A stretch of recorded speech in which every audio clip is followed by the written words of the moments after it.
Welcome to the 306th episode of the Video Games podcast, where we talk about any game at all, including new stuff, old stuff, and anything in between. If we are playing it, we'll be talking about it. Today we are recording on October 16th, 2022. My name is Brad Galloway. I am the editor of GameCritics.com, and I'm also 50% of this year's show. With me is the man who's praying for clear skies, Carlos Rodella. Wait, I'm praying for rainy skies. Oh, well, I guess clear skies in the sense of the smoke going away, but maybe rain would get us there faster. Yes, yeah, because right now clear skies just means wind and smoke. That's true. That's a really good point. How about we're praying for smokeless skies? Yeah, smokeless and rain-filled skies. Yeah. Not to get into too much of the slow apocalypse is what I call it, but yeah, the smoke is still here in Seattle, and it's gonna be leaving supposedly tomorrow morning. And it's supposed to get cool, and we're finally going to hit October weather. So I'm hoping that happens. It really does change even our game playing, really. Because think about being chill or not chill. Right now, in this current state that we're in, our environment, physical environment, all my windows closed, stuffy air, it's not as chill, you know? Yeah. And it's harder to, I lose myself in games in this kind of scenario, but at the same time, I just wish the windows could be open. It could be rainy. Yeah, and just a little context, I know we kind of beat this drum a lot lately, and I know it's kind of old hat, but we've been inundated with some of the worst air quality we've ever had in Washington State. I mean, yesterday, I don't know about your area, but in our area, it was labeled as dangerous. Yep. We had such bad air. You went outside, there was so much smoke, you couldn't see anything. It was hazy, and my kid was like, "Oh man, so where's all the smoke coming from? Where are all these forest fires that are happening?" And I didn't know. So the wife and I went to the phone. There's a little weather tracking app or whatever, and we looked it up, and we're like, "Oh, it's the entire West Coast plus Idaho. Every single state is on fire right now." Yeah, it was so many fires. It looked like somebody had thrown red glitter on a map of America, the red specks all over. Yeah, and also the one where I'm at, because I'm on the east side of Seattle, is pretty close. You know what I mean? When it starts up, which again, hot weather and stuff like that, and the winds. It's just immediately, almost in the hour, we get a whole plume. It's a plume. Many plumes. I mean, I was looking at the map, and I think the closest fire to me, I know you're a little bit, you're not next door to me, you're a little bit ways, but the closest fire to me was about 45 or 50 minutes drive away, which is not really that far. Yeah. So kind of nerve wracking, and also can't fucking breathe. Well, we'll try not to bring it up again because this might be the third or fourth time. But to Brad's point, it is some of the worst air quality in the world. Yeah, so it's pretty bad right now. It's pretty horrific, but we're hoping it's going to go away. And then nice, cool weather and a bunch of games. We shall see. All right, let's get into the show. Let's see. Starting things off as we normally do. Listeners, you know that Carlos and I share a virtual living space divided down the middle of this strip of duct tape. That is right. It's time for housekeeping. On my side, I have a couple of strangely money-related things. Not my norm, but I got a couple things. What do you got on your side this week, Carlos? All medium-sized boxes. The first one I'm going to mention real quick. It's a little envelope, actually, because it happened just before the show started. I went to use my Xbox controller, my wireless one, and it's out of batteries. And I was like, am I in the 90s? Why do I need batteries? Oh, that's right. It actually does use legit batteries. Batteries. Yeah. And I could go on Amazon and buy little packs that are rechargeable or whatever. Then you have to buy the rechargeable thing for the wall. I don't want to do all that. And again, another reason why I like my PS5. It's I'm always charging my controllers. And anybody listening, I know there's rechargeable controllers as well, but that's an extra cost. And, I kind of don't have tons of money right now, so I don't want to buy a whole new wireless controller. Anyways, I put them in and I was like, well, this will go quick. You know what I mean? Yeah. When you play a huge epic game, it's like, well, those batteries are going to get killed. I bought the official Xbox rechargeable kit, and it actually dropped in price. I think when I first bought it, I want to say it was $70, which is ridiculous. But I got it, I think, as part of the deal when I got my Xbox, I believe. And then I needed another one, or two actually, for my wife and my kid. And by the time that I bought those, I want to say they dropped down to 25. So there was quite a reduction, 25 or 29, something like that. And it comes with the rechargeable pack, which looks exactly like the back of the controller, I think, if I remember correctly. You just pop off the thing and put it in there, and it fits perfectly. And then it comes with this mega long charging cable, which is 10 feet, which is awesome. So I leave mine plugged in just like 24/7 because I don't sit more than 10 feet away from my Xbox. But you can, plug it in and then just unplug it, and it works really great. I've used mine since launch and no problems. Send it over if you have a link, and I will do that because Yeah. I'm not going back to buying batteries. You know what? You can actually even buy it from your Xbox interface. If you go to the store and look it up, you can buy it. That's how I got it. I went into my Xbox, went over there, I said rechargeable, popped up, and you ordered it directly from Microsoft, and it deducted from my online Microsoft account like that you use to buy online games and stuff. It just totally did it. And That's sent it to me. Pretty cool. It was pretty slick, dude. Yeah. Okay, I'll try that after the show. I'm glad I brought it up. There you go. Yeah, go ahead. Yes. So, money. A lot of money things going on this week. I hate money. Money is evil. I wish we could get rid of it as a people in society. We haven't got rid of it yet, so let's talk about it. The voice of Bayonetta. I'm sure you must have seen this on Twitter over the last couple of days, right? Helena Taylor? Yeah, I've seen you on it. I watched a little bit of it. I think I'm still confused on the whole thing, though. So, basically what I gather, Helena Taylor, who is the voice of Bayonetta, who looks absolutely nothing like Bayonetta, which always is kind of mind-blowing to me, because yes, I know how voice acting works, and I know you don't need to look like the person you're voicing, but, you play a game, you hear that voice, you associate that with the character, and in your mind, it kind of just gets melded a little bit, and so to see her not look like Bayonetta, which, I mean, there's no 8-foot like Amazon who is dressed in hair. I get that's not a real thing. Yeah. But it was really funny anyway. She shows up, and she was very upset because when they're doing production of Bayonetta 3 right now, they offered her a paltry $4,000 flat fee to do all of the voice work for Bayonetta for the entire game. Yeah, that's crazy. Yeah, so I am not a professional voice actor, but I do deal in some entertainment stuff every now and again. And in my own professional work, we do things that are kind of in the ballpark. Again, not voice work, but, we're kind of on the fringes of it. And $4,000, it just seemed like a very, insulting amount. And that was her take, right? She's like, this is insulting. I'm the main voice of Bayonetta. It's going to be a lot of work, a flat fee. I believe she's a SAG-AFTRA member, I believe. So I don't know how that affects, the actual union scale and stuff. But, I mean, everybody who... a lot of developers popped up and they're like, wow, I paid, I think Dave Oshry from New Blood said he pays his voice actors more than $4,000 to make taking a shit noises in his games. Jeez. So I think everybody basically agrees. We don't know what the exact proper amount would have been, but $4,000 for a huge game like Bayonetta, I mean, gonna be a tentpole game for Nintendo, clearly, really insulting. And so she did not accept it. She's going to be boycotting the game. She's asking people to boycott the game. I want to say that they asked Jennifer Hale to step into her shoes, voice of Commander Shepard. And I believe Jennifer Hale also turned it down, I think. So I'm not sure who they're going to get to do the voice or if they're going to reconcile with Helena Taylor. But $4,000 for a game, which is clearly a multi-million-dollar game, will sell multi-millions. It's going to be a huge title for Switch.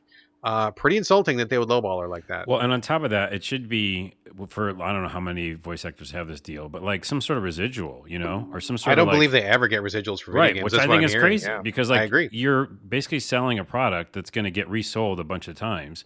Get some sort of commission on that. It makes total sense. By the way, I've done a little bit of voice acting, and what's the game?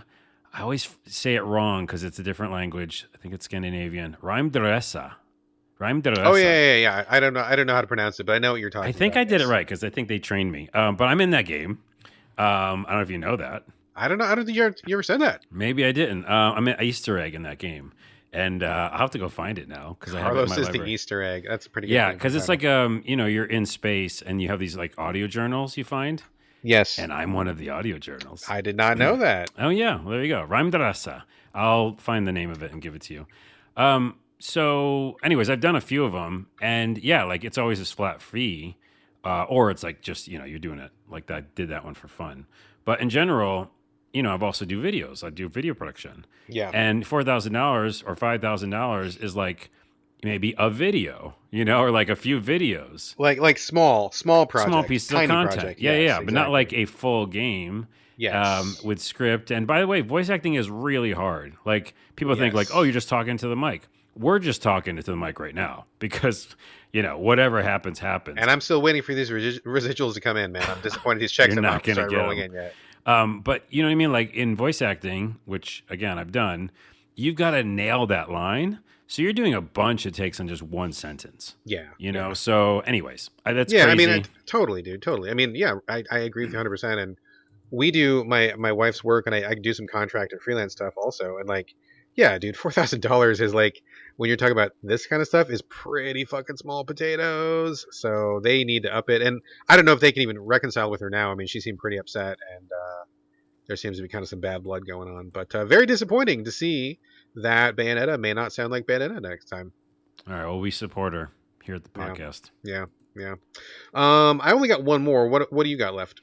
Oh, this is kind of a fun one. So I was thinking about this before Andy reached out to me, but Andy Robertson of Family Gaming Database. Yes, taminggaming.com. Yes. He was talking to me because I was kind of mentioning, I think I often mention about playing games to escape and my depression, etc. And so he's like, he just did a bunch of interviews called Game Pathways, and he's invited me to be on one of them. Oh, awesome. Yeah, to talk about the reasons why I play game and how it helps with mental health, etc. So, yeah, so I'm going to do one of those for his site, which I'm excited about. And then he also showed me the game finder that they have. Have you ever used it? Oh, it's amazing. I have used it. Yeah, it's pretty awesome. Yeah, it's super great because, like, I've been using Backlogged kind of just to find a bunch of games that way. But it was great. I actually found this weird kind of open RPG called Thousand Leaves through it. Never heard of it. Yeah, neither have I, but I found it on their site. So go check out at taminggaming.com. They have a game finder. Very, very cool. So excited about that site to relearn about it, I guess, through the podcast, as well as I'll let you know when the Game Pathways interview is up. Yeah, let's get that up. We'll do it on the socials. We'll get a link in there. Andy is great. He's a really great guy. He's doing God's work over there. I love his website. He's fighting the good fight to make games safe for kids, and he's got just a wonderful array of information. If you're a parent or if you're somebody who's concerned about the content in games or you're just curious about the whole thing, cannot recommend it enough. And he is not paying me to say that. So, Andy Robertson, we love you. And yes, go over and check it out. Taminggaming.com. Yeah, check it out. Check it out. Two more little things. One is the chant. It looks really exciting to me now. Oh, I was just reading about that. Yes, I was. I saw something. That means we both, the PR is doing a good job, or marketing's doing a good job. Yes. Both of us at the same time. But it's not till November, I think, 3rd. And they just missed the Halloween window. Just missed the Halloween window. Kills me. Like, I'll still be in the creepy mood, I guess. But, man, it gets real close to people going like, it's Thanksgiving and Christmas. Yeah. But, I mean, fuck people with their, marketing of holidays. But I do miss that I can't play it like on Halloween or something because, man, this looks good. Yeah, I was just reading about it. Yeah, third person, like adventure game, but with I don't think it's combat, but like a little bit of just like decision making and creepiness and a cult. Yeah, some kind of like Elder God sort of a thing, or some kind of weird like space alien horror stuff going on. And third person, I'm basically out of any first person because I'm drawing that line myself arbitrarily. But third person, still considering. I just saw the video; looks pretty cool. So yeah, unfortunate that they're not going to hit the Halloween window. But whatever. Halloween is anytime. Halloween is in your heart, I guess. So you can play those games. Halloween is in your heart is anytime. The name of the podcast, by the way. You just did it. All right. Which means we have to come up with a couple other Halloween stories before we're done. Oh man. Oh, we do because my Before You Go is about scary movies. Okay. Yep. We'll bring it up. There you go. Point. So it's Halloween is in your heart. That's a damn good title. There we go. Thank you, sir. Let's see. And my last thing, I just want to really quickly mention: there's a game on YouTube that the YouTube video, if you search for it, is just called "This is a Game?" ? It looks like real life! ! You haven't seen it, I'm guessing. Is this the one where people walk around like they're in Skyrim and they do all sorts of weird motions? Nope. Okay, I haven't seen it then. A first-person shooter that whatever they're doing with the graphics and the lens flare and like it almost looks like a VHS kind of filter and some lighting filters. It looks 100% like real life. It's like crazy how good it looks. So it's actually really. Oh, so it is a legit game then. Like, yes. He's working on it. So Gotcha. I'm gonna find the developer here in a minute because they're obviously it's just like a demo. And it's called the Drakelings.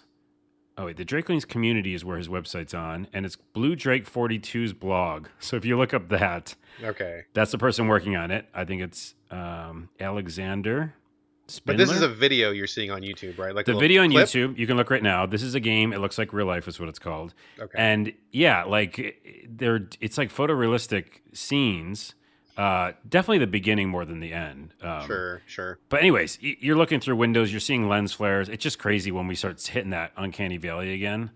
And this is just an indie game too, so it's like, wow. I really, I go back and forth on this, and I know that a lot of people are really kind of chasing that particular dragon, and that's, it's fine as like an exercise. But like honestly, when I think about the games that I really like the most, I don't think that like realistic graphics or like photorealistic is ever something for me that ranks high among my favorite experiences. It's not really even something that I even look for. Like when I think of my favorite games, they're usually like artistic, stylized in some way, or they're kind of abstract in another way, or they're very gamified in some way. Mm-hmm. I don't think that I ever really look for photorealism. I mean, I'm sure that like porn games is really chasing photorealism for sure. I mean, that seems like a pretty good application of it. But in general, I don't know that I'm like waiting for photorealistic anything. Right. Well, let me say three things to that. One, porn games aren't pushing the envelope because I know. I looked. They're not. It's really. They may want to though. Maybe that's their goal. I don't know. You would think though. It's funny, and this is a quick tangent. Porn usually does push technology. Even with the old days, the VHS and beta and stuff. But no, they're not now. I mean, they're attached to things like VR. Again, I've checked it out. They're attached to video games. Check it out. Another good title, porn VR. Check it out. Yes. But no, even that. This is definitely a tangent. They don't feel like they're forward pushing the envelope. Like definitely in the games. I actually complained about that when we wanted to do a not safe for work episode. That's true. Yes. It's like corny. It's like corny as shit. It's not realistic. So this video is not like that at all because it actually is realistic. The other 2 points I want to say to what you said is, one, this is just like a shocking thing, right? So you can look at something and still just be shocked by it, right? Oh, sure. Yeah. You're like, whoa. It can be impressive. Sure. Yeah, it's like impressive, right? And the second thing I'll say is I'm with you on that, not like chasing that photorealistic, but if there's an RPG or if there's an open world, which, I love, the modern open world kind of games. Sure. And they look like this, then I would like it because there is that element of like why I like Skyrim was because I felt like I was in that world a bit. Yeah. Even though it had cartoon edges, a lot of it comes down to the AI and the fact that there's physics and stuff. But like the more you can do that for a specific type of game, which I like, which is open world, being in a place and pretending it's real, that's when I do find it fun. But that's very specific, I guess.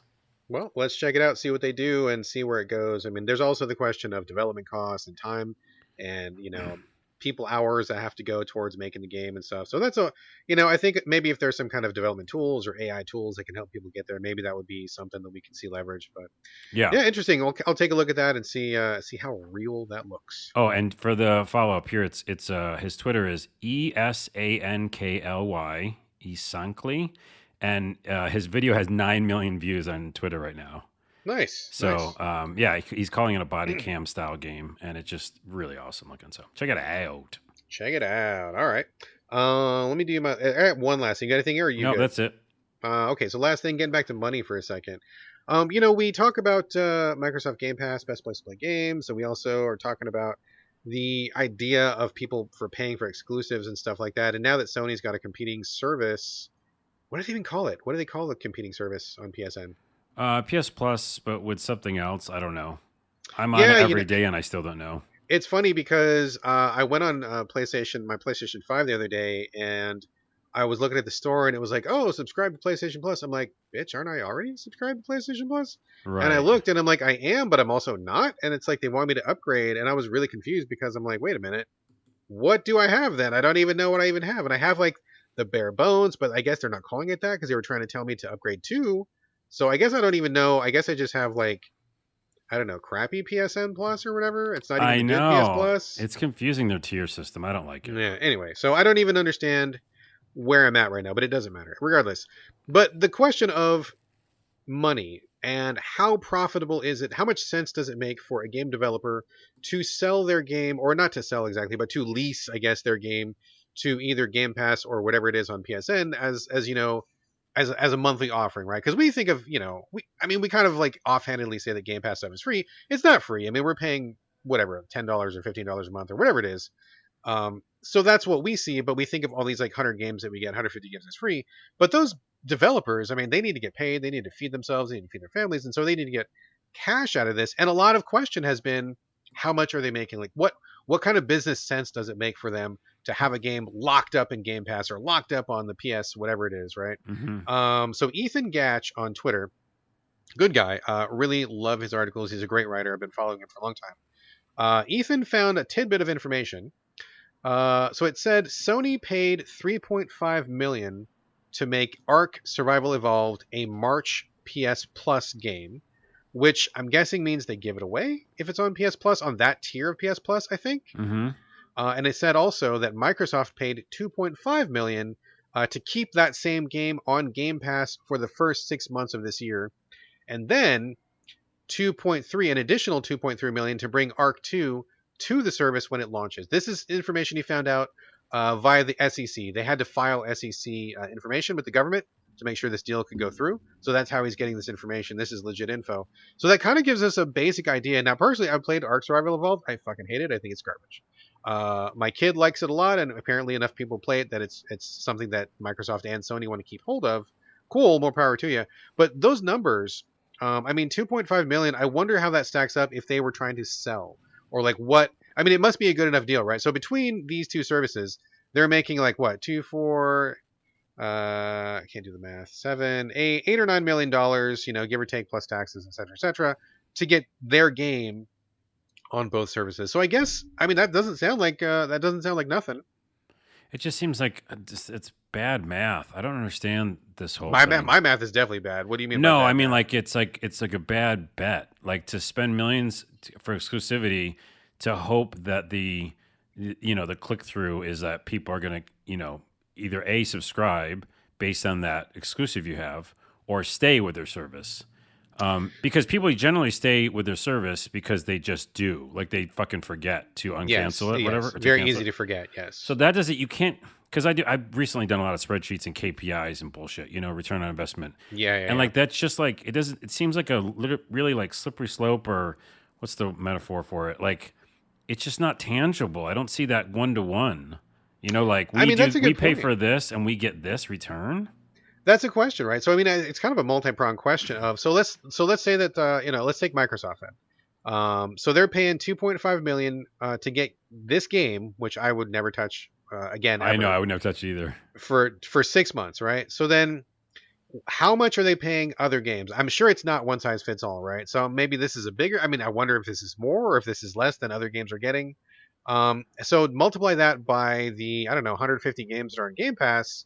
I mean, that's a lot of money right there. And then you have to take that into account into how many subscribers on Game Pass they have. I don't know what that number is, but everybody's paying 10 or 15 bucks a month times millions of subscribers. How does that balance out with the millions you're paying out to keep this stuff on? And then how do you, is it a loss leader? Are you making a profit? Is this kind of like a prestige thing for Microsoft to like show Sony that they suck? I mean, like I don't know what the value proposition is from any side of this. Well, but it is interesting to at least get a small peek behind the curtain, because up until now, I don't know about you, but up until now, I don't think I've heard anybody say how much they've been getting. And in fact, I've asked a few developers off the record, and they never want to tell me. They're like, oh, it's worth our time to do it, and that's all I'll get out of them. But I've never gotten numbers from anybody. This is the first hard numbers I've seen. Yeah, I have been privy to some numbers that I've never been able to talk about. But even without saying what those numbers are, we're thinking like in that range of like hundreds of thousands of dollars to upwards to millions, Yeah. That is something that happens for exclusivity. But at the same time, I still don't see the return, because even all the stuff you just mentioned, like, having it above or instead of Sony having it, like that's not a tangible thing. Like I don't see how that brand awareness, recognition, whatever you want to say, champion the brand, can really translate into sales the way that they think it does. I mean, if they can keep people from stopping subscribing to Game Pass, I mean, I think maybe that's a good goal for them, because, I mean, I know a lot of people who are on Game Pass, and a lot of folks who don't have money. I mean, I think kind of money's tight all over the place, who want to pay that 15 bucks. But if they can only afford one service between Game Pass and PSN, whatever, then, hopefully maybe it's in Microsoft's interest to keep it appealing enough to make people from stopping leaving, Yeah, but that's based on the game catalog. So yeah, exactly. Yeah. Any gamer or any person would be like, hey, what does Xbox have? Okay, what does PlayStation have? And right now, I'm even the one who says like Game Pass still has more interesting and indie titles than the PlayStation service does, right? The PlayStation service just has like a bunch of games for me that I already have, you know? Yeah. And so it doesn't work for me specifically. But again, I just think that that's not like, and even when you say loss leader, that doesn't even work because it's like they have to still, the person, consumer has to still want all the games on your service. And if Yeah. you have exclusive, it's like, it's not going to fucking change anybody's mind. So I think it's a waste of money and they should give it to us. I mean, I'll go along with that. If they want to cut us a check, I will be happy to become a brand shill for anybody. I mean, depending on if there's enough zeros there, I'll sell out. Absolutely, I'll sell out. But no, those checks are not arriving, and neither are the residuals. So just interesting to see that number for a game, which I mean, nothing against the people at Arc. I'm sure they're wonderful people, but I think the game is hot garbage. And Yeah. it's interesting that they would pay that much money to keep it on both services, and they're clearly making a profit. I mean, I guess they're making a profit.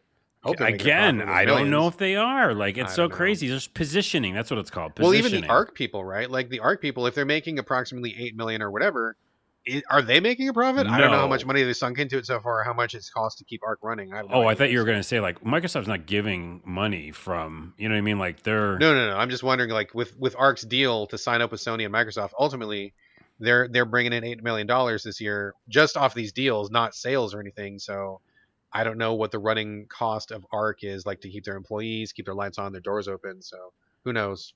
I don't know. I think it's a bad deal and it's weird. It's fun and interesting to get insight, like you said. So it's good to bring it up. But at the same time, I don't see the purpose of it. Anyway, all right, that's enough wild speculation on our parts. Let's get into the Nice. main content of the game. Lots of good stuff to talk about, and I feel like we're going to end at least. I feel like we're going to end pretty strong, so we'll see. Carlos, let's start off with you this week. Darkest Tales. This is one that I played, and in fact, we both played on the last Microsoft Xbox demo festival or whatever it's called a while ago. I remember playing the demo of this one. And this is where you play some kind of a teddy bear, 2D platformer kind of a thing. It didn't grab me, but it seemed like you were having a pretty good time with it this week. So I'm very curious to get your further thoughts on Darkest Tales. Yeah, we had played it. I've forgotten about it because remember we played like 100 games in that demo fest. Definitely. So I remember running around and like doing something. And you know, again, it's like if you're not in the mood for a platformer, you just don't want to play it. So I think that's why I stopped it. But this time I was, you know, just kind of coming through it for fresh eyes. And it's just really smart. Like there's a con at the end, so there's a con coming. Okay. But why I was so blown away in the beginning, because yeah, you play as a little teddy bear that is pretty much Ted from the movie Ted. Oh, the what's that guy's name? The guy that runs that Mark movie. Wahlberg, but Seth MacFarlane. Seth MacFarlane. Yeah, exactly. So it's like a grumpy bear, you know, who's like not having it with life, and then you know, there's a little girl that he, you know, she owns him or whatever. He's in the little cupboard and stuff. And there's a fairy, a little magical fairy, and she wakes you up and says you have to go save your, you know, friend. I guess if the little girl owns you as a teddy bear, what is she to you? I mean, just owner, I guess. So your owner, yeah. So yeah, your owner, yeah. So your owner, the girl, is like trapped in like dream paralysis. Nope, paralysis. There you go. Yeah, there you go. Okay. The wrong emphasis on the wrong syllable. We got there though. We got there. So yeah, she's being attacked by like demons in her sleep. That's rough. Yeah, Night that's a terrors or rough something. intro. Yeah. So, anyways, you have to wake up, and the, you know, fairy wakes you up, and you like, you know, are grumpy. And you have to go to different fantasy worlds in her head to like save her, right? But it's just an excuse to be a platformer as a teddy bear that battles weird fairy tales. But the best part about it, which you remember probably, and maybe I got a little bit further than you, is that each little fairy tale is twisted. So you see Red Riding Hood in the distance as a little bear, and the Red Riding Hood's not scared. She's like destroying a monster and like, I don't think eating it, but it looked like it. And she's just a badass. And you're like, oh shit. And she's like, yeah, the wolves are out. Be careful. And then she leaves. But spoiler, she turns out to be a boss. And you have to fight her.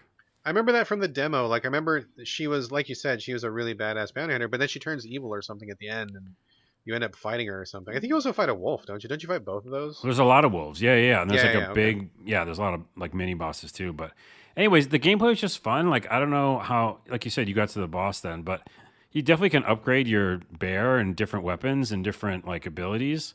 and I wasn't expecting that. All of this again is expectation. So I like the twisted feel of the fairy tales.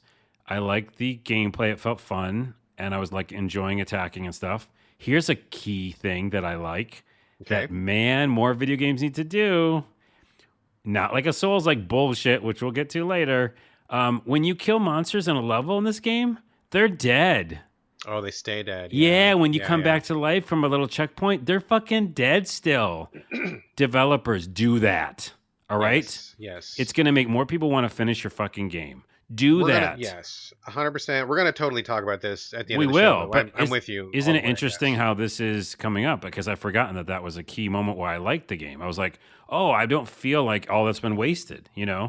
Because you go, and then it has that Metroidvania style where you kind of come back to areas because you now have a slingshot or whatever. Or it's a grappling hook. Did you get that? I don't think I got that far. I think I got to Red Riding Hood, and I kind of just stopped playing at the demo at that time. Okay, well, in the grappling hook now, like they keep introducing new elements, which again, I was like blown away by. I was like, oh my goodness, I love this. And then you can go back to areas you couldn't get to and, get special moves and stuff. And again, I went down pretty far down in a Metroidvania style, but those monsters I killed were dead, And I was like, oh. Such a novelty these days. It's just so great, though. It made sense to me, especially in the story. I was like, yeah, that little teddy bear killed all those monsters. Now I go back down there. I don't have to worry about all of them. Yeah. Anyways, I fucking love that part of it. So I'm in love with this game all of a sudden, right? And then it does one bad thing. What is the bad thing? So I think it's a second or third level. There's like a plant level, and that's where the grappling hook's introduced, and you got to do a lot of like, if you don't make the jump, you don't die right away, but you're pretty much gonna die right away, kind of thing, because you hit some flames or some bullshit, some infected plants. So it just gets way too. You got to do this. You got to do this. Watch out for the timing of the lightning bolts. And I just felt like it wasn't like the first level is like left to right. Maybe you're going down and up a little bit, in these dungeons. But this one was all about like platformy, where you got to get the timing right. You got to swing right. And I just kept dying. And even though the checkpoint was pretty close by, it just bothered me. I was like, this isn't the game that you were just showing me. You know what I mean? And Yeah. I literally rage quit. And I was like, how is this possible? I was really loving this game. So you feel like the platforming itself, like now that they've introduced the grappling hook, that's kind of pushing like the skill ask of you to be outside of like the fun zone, right? Yeah, and then they make that plant level has a ton of like what they didn't have in the first level, which is if you hit this thing or even touch it, and we're gonna make you like accidentally touch it a lot, then you're gonna like totally get killed pretty quick. So Yeah. it's just crappy because I like the combat element of it, and I like the fantasy, and I just want to keep hearing these fantasy stories. So I'll probably push through, but I'm giving the feedback for either A, anybody who's listening, and B, the developers, because I just don't think you need that level. Like, I bet you the next level is going to be totally different, and it's going to be more about the attacking and stuff like that. Yeah, it wouldn't surprise me at all. It seems like maybe they were going for some variety. Maybe they misjudged like what kind of skill or how fun that was, and then they, by that time they've already got level and they don't want to build a whole new level. So yeah, it's not fun. Yeah. Like that's my takeaways. Like I was having the fun the first part of the game into Red Riding Hood, and then that was like, oh, I don't like this. So I'm gonna push through because I think there's enough novel ideas there, and I think that it's just surprising because I think when you have something that looks like that and you're a teddy bear, and then you have like grotesque monsters and Red Riding Hood's like, carving up a wolf who's dead. And then there's like gingerbread men and like, weird takes on things. I like that. Like that's fun to me. Yeah, that dark juxtaposition or the kind of twist on fairy tales. I didn't know that, people always say, well, the original Grimm fairy tales are really dark and the original fairy tales in general are really dark. I totally get that, and that's a known fact, but we don't play that up very often, at least in American culture, and so we're very used to seeing the softer, the brighter, the nicer. But then when you do get that twist back to the dark side, it can be some pretty interesting stuff. So yeah, and we've covered probably every game about fairy tales, even one called the Fairy Tales, I believe. Possible, very possible. But none of them, I think, let it like leaned into this as much, Yeah. And some of the art's like really cool. Past where you saw, like some background stuff is just like awesome to look at. So there's so much good to be had here. I think if it's on sale or if it's part of Game Pass or something, check it out. But I am frustrated with that plant level. Well, hopefully it's just that one level, and then, or maybe they could even patch it, or maybe you can get past that part. And I hate to say swallow the medicine to get to good stuff later, but maybe it gets better. So, I don't just fill us in and see how it goes. I don't think I'm going to be playing this one because I'm kind of occupied elsewhere. But I do like the imagery. Yeah, and I will try to finish it. All right, there we go. That is Darkest Tales, and you're playing on what, PS5? I played that on Xbox. Oh, caught me by surprise Ooh, there. chung, Look at chung, that. chung. All right, cool. Let me go on to Curious Expedition 2. Now, we have talked about this game in the past. I don't know when it was. I mean, I feel like it was probably at least 6 months ago, maybe even more than that. This is a 2D hand-drawn roguelike where you play explorers going from I don't know if it's England, like a fictionalized kind of English sort of a town or something, and you go out to unexplored parts of the world. I had some issues with the first Curious Expedition because I felt like it was pretty heavily leaning on the colonialism vibe, which is maybe not so cool these days.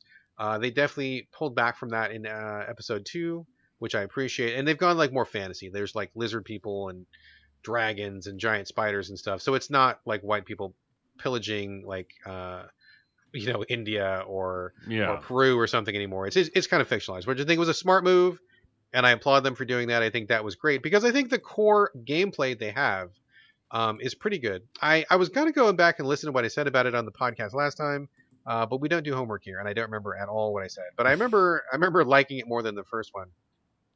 And now the reason I'm bringing it up today is because there is a new DLC that just came out. I believe I want to say there was some kind of merger or something where the people who put out the Steamworld games are now becoming kind of a bigger publisher in the indie space. They became Thunderful. And this game is now being put out by Thunderful, so there's kind of a crossover, and the DLC is taking Steamworld characters from Steamworld Dig, Steamworld Heist, and putting them in Curious Expedition 2 as extra characters you can get. So that was my impetus for checking this out. Did you ever play Curious Expedition, or I mean, you played SteamWorld, haven't you? I played Steamworld, but I didn't play Curious Expedition. I remember you talking about it. It's a roguelike, right? Yeah. So I didn't know about the progression. I forgot what that's like. But no, I haven't. And also, there's like a robot DLC as well. Yeah. That's exactly what I'm playing right now. Oh, that's the SteamWorld one you're DLC. playing. Okay, cool. It's literally that. So in Curious Expedition, for those who don't remember, and it's been a while, basically you play these explorers heading out. You have a list of quests to go on. Like it's like find a golden pyramid, map the unexplored land, search for dinosaur bones or something. I mean, there's a whole bunch. I don't know exactly that those are all them, but you have a list of quests to go out. You buy provisions for your ship. You hire people to go on you as crew, and there's a whole bunch of people. There's like interpreters, there's soldiers.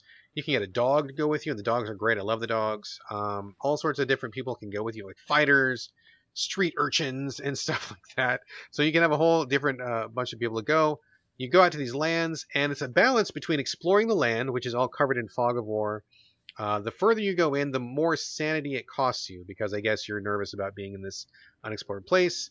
You can rest to regain sanity, eat things to regain sanity, but it's kind of like watching your resources as you explore. And then as you go, you find like these little events, like, oh, there's a hidden temple, or here's a mysterious waterfall that's got a cave behind it, or here's a wreckage of a ship or something. And when you go there, you have choices. You can choose to explore, yes or no. You can choose which person to send in to explore.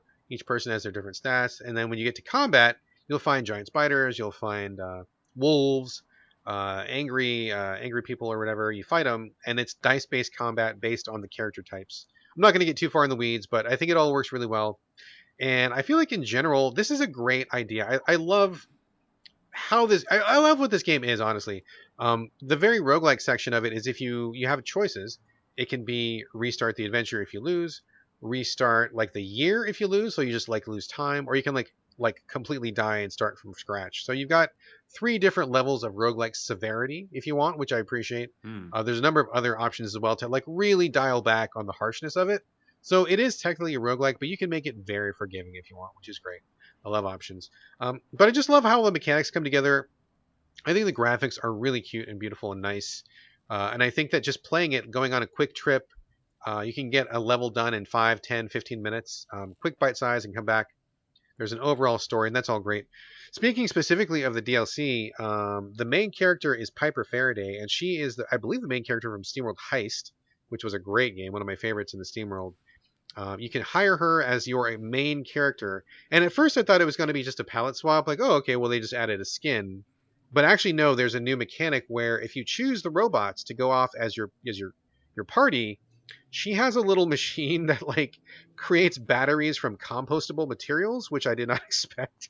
And Mm. so you can like collect chocolate bars, hyena skin, like raw meat or whatever, throw it in your compost machine, and it makes batteries for you to power up during combat. So it's cool.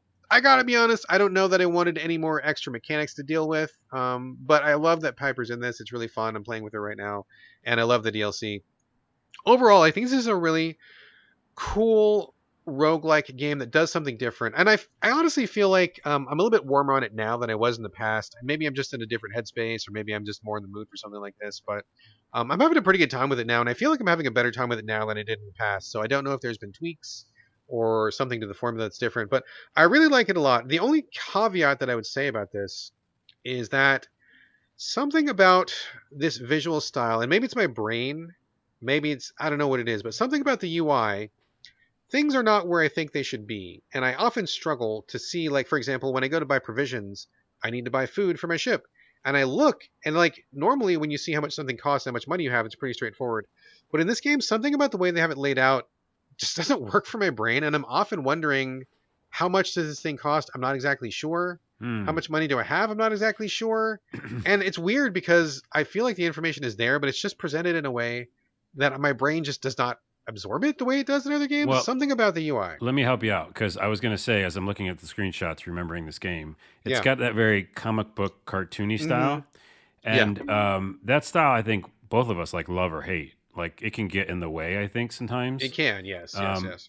so what's funny, and I'm gonna go back to Curious Expedition, but a tangent is I'm on the Steam page and it says games that are similar, and it says Wilder Myth.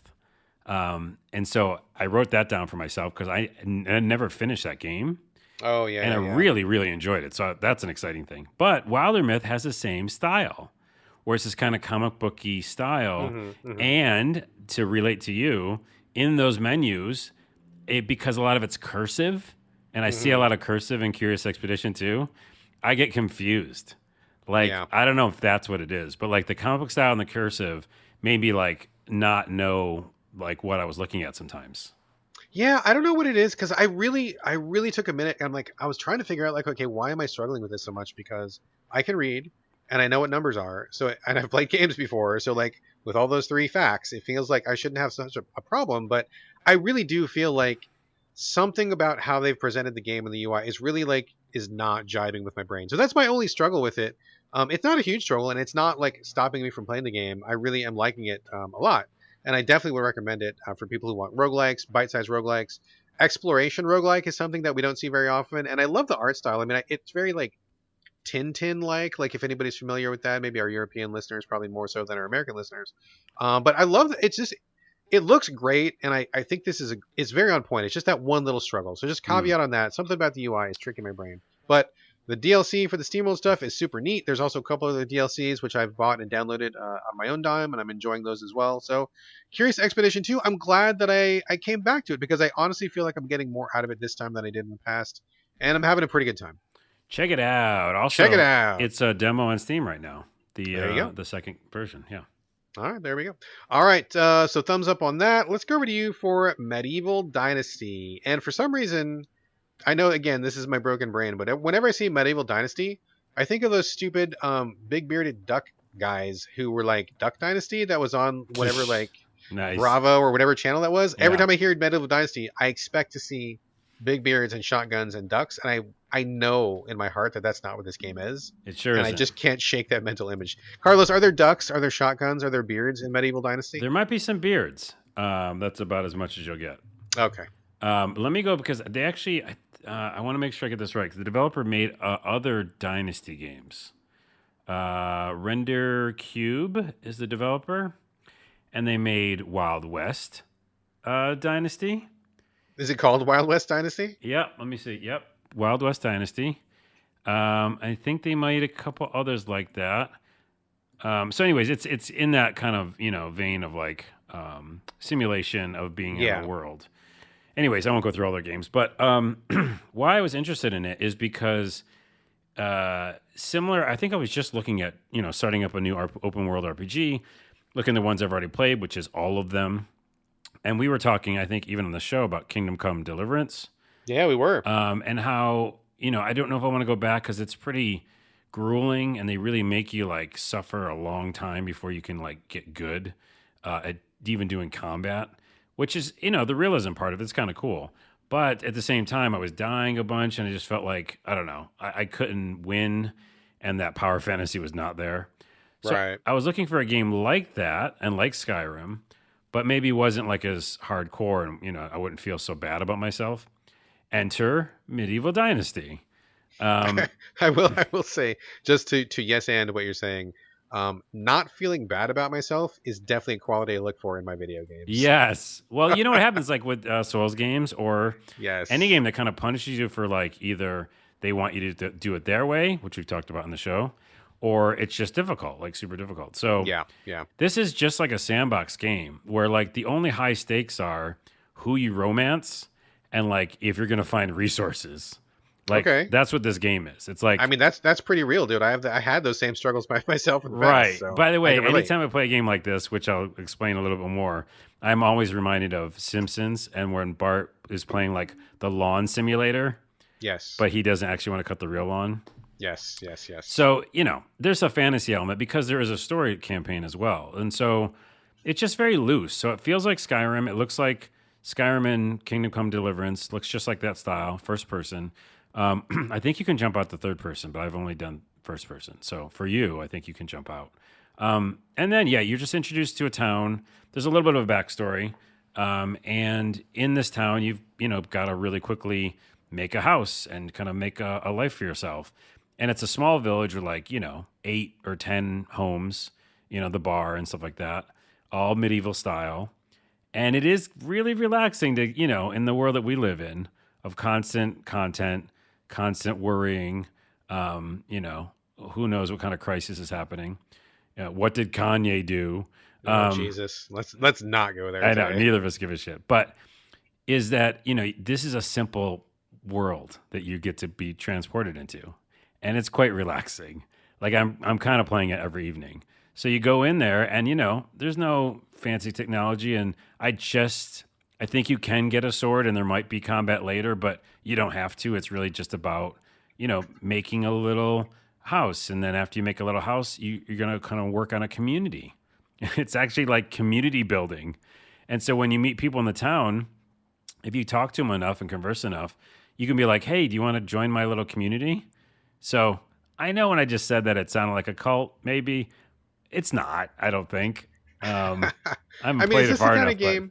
Is this the kind of game where you're like going out in the woods and punching trees and then like you collect 5 wood and you go back and build something? Like, is there like crafting and stuff? Yeah, let me tell you the gameplay loop. Okay. So that's the general gist of what you're doing. And again, you're just basically starting in this little town. And it's a pretty massive map. And then, you basically have to go get rocks and collect branches and do some crafting. And then you can make a house. And then you work on anything you could think in Skyrim, right? The home edition where you could like make a bed or make, Exactly, yeah. So it's all that, but it's just mainly that. And then like, I haven't romanced anyone yet, but you can basically pick, I think you have to be a man and romance a woman. That's kind of limiting. You can't choose to be a lady? I don't think you can. Oh, maybe you can. No, never mind. I think you can. I think you can. Okay. I didn't do any homework and I just picked a man in the beginning. So, but in my scenario, I have to, there's many different women in the town and it seems like almost all of them I could, choose as the one I want to, court. Okay. And then at some point you could get married and then they'll, they can join you in your house. And so that's kind of the goal of the game. I don't know if there's a bigger overarching story besides like really just kind of creating a community where people like working, because then at some point they will do the jobs for you. So instead of you going to do other resource collecting, like you can hire somebody to be the farmer. I mean, would it be fair to say that you're trying to build your own dynasty? Oh, yeah, that's it. Okay. Anyways, it's just relaxing fun, man. Like I'm trying to think of a negative. It's a little clunky. It's a little slow. I wish the character would move faster. I don't like the fact that you kind of like always have that stamina, not stamina, but stamina. But when you know what, you can't carry too much. What is it called? Oh, Encumbrance. encumbrance. Yeah. Oh, yeah, that's a I drag. just would rather even not have it in this kind of a game. Like developers maybe just patch it out because Yeah. I want to go and just like explore and collect a ton of things and get random flowers that I Yeah, find out in the woods. let's remember games are supposed to be fun. Let's remember that. Just get rid of it. Yeah. And Yeah. then yeah, so there's only a couple of cons, but like let me just give you a quick little idea of what I was just doing the last time I was in the game.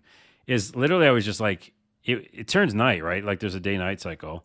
So I was just like looking for rocks for this kind of thing I'm trying to finish, which is just like I need a bunch of rocks for it. And so it was nighttime and I didn't want to go home yet because I wanted to finish this project. So like just a minute ago, I was like at night, in the dead of night, everyone else is sleeping in town. And I'm out there with my torch, like going through the riverside and like looking for rocks.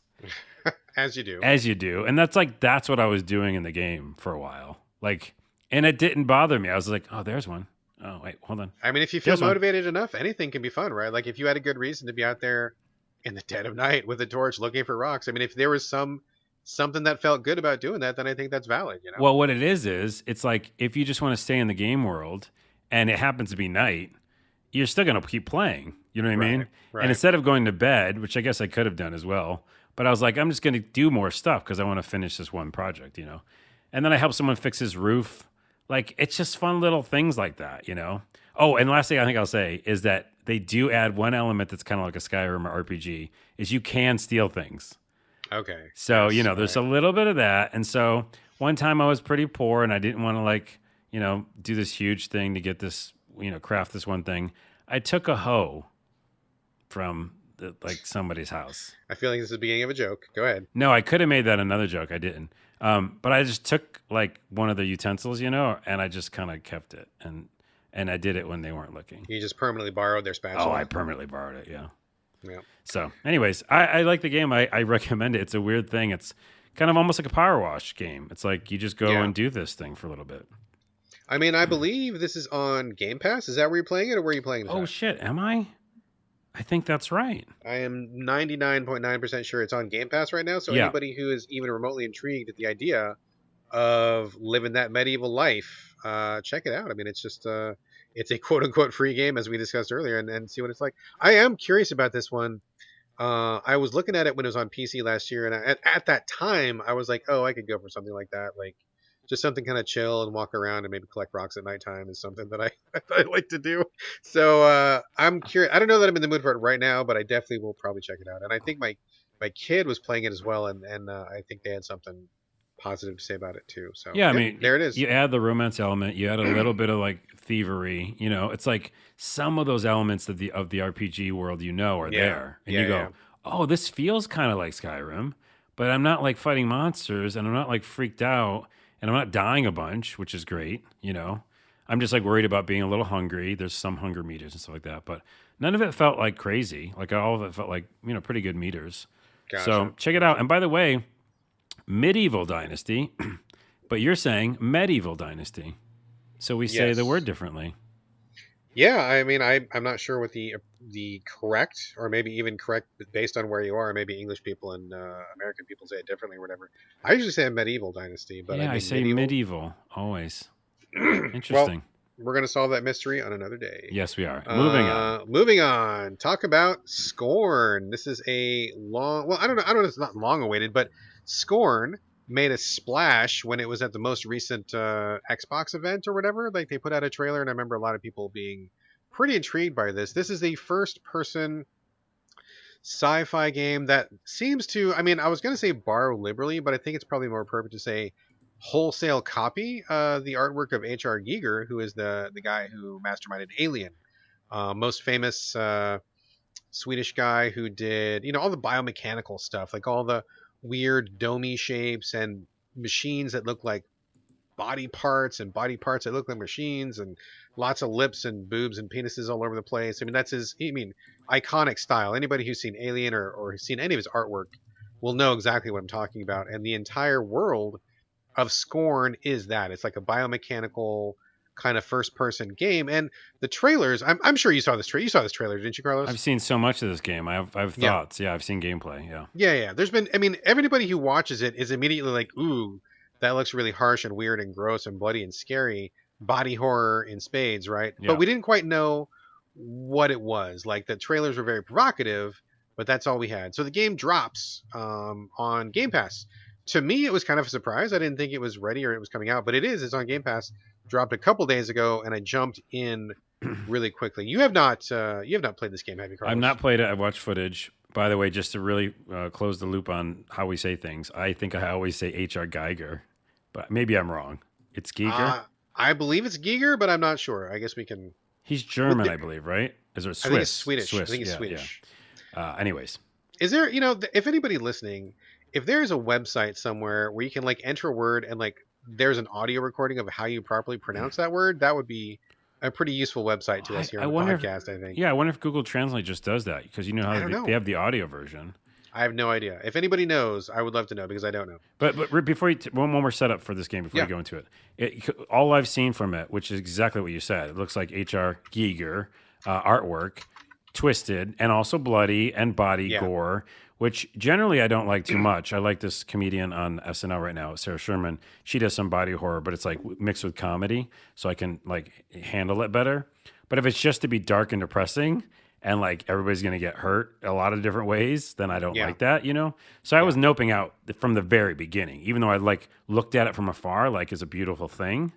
I don't want to go through body horror. So tell me I don't want to go through body horror probably. I mean, I don't blame you, dude, because I'm not really like a big fan of it either. Although I do kind of like Giger's artwork, and I was curious because it's been a while since I played something that was like this deep into the sci-fi. I mean, even just looking at the trailer, you get a very good sense of like the aesthetic they're going for. So I was curious, and it's on Game Pass, so like whatever. It's my time to download is really all I'm investing. So I will say, I guess I wasn't sure what to expect. Right? We expected body horror, we expected gross.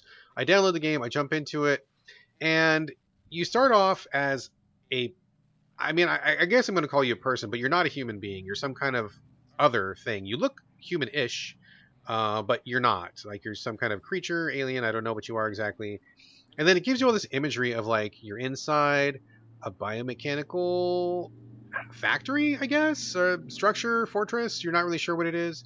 And then you're outside, and it's like the surface of Mars or something, where it's like all dust and rocks and wind, and you can see the factory in the distance, and you're walking towards it. But then you're back inside of it, and it's kind of this weird kind of dream setup. And I mean, they kind of give you like vibes, but no hard info. Like, I don't know if you even have a name, what you are, what your purpose is. Like, you're just like this person thing walking around. And so that's your beginning, just question marks, right? So you start playing the game, and it's very interesting because you don't even know what the game is, and then you just start playing. You have to kind of figure it out as you go. No tutorials, no cutscenes, no instructions, anything. I mean, you can look at the controller map and the options. That's about all the information you have.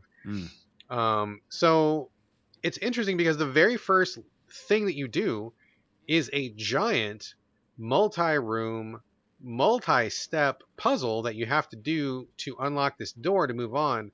But you don't even know that it's a puzzle at first. Like, you're just wandering around about where am I supposed to go? Like, what? A lot of weird Giger hallways that look like they're out of Alien, and a lot of like everything's gray. Everything is gray, different shades of gray. Everything looks like rib cage or guts or something. Like everything looks like you're inside a dead whale. And you just don't even know what you're even doing. Am I gonna fight? Is there monsters? Is there like what is even happening? So it takes a while before you even figure out what you're supposed to do.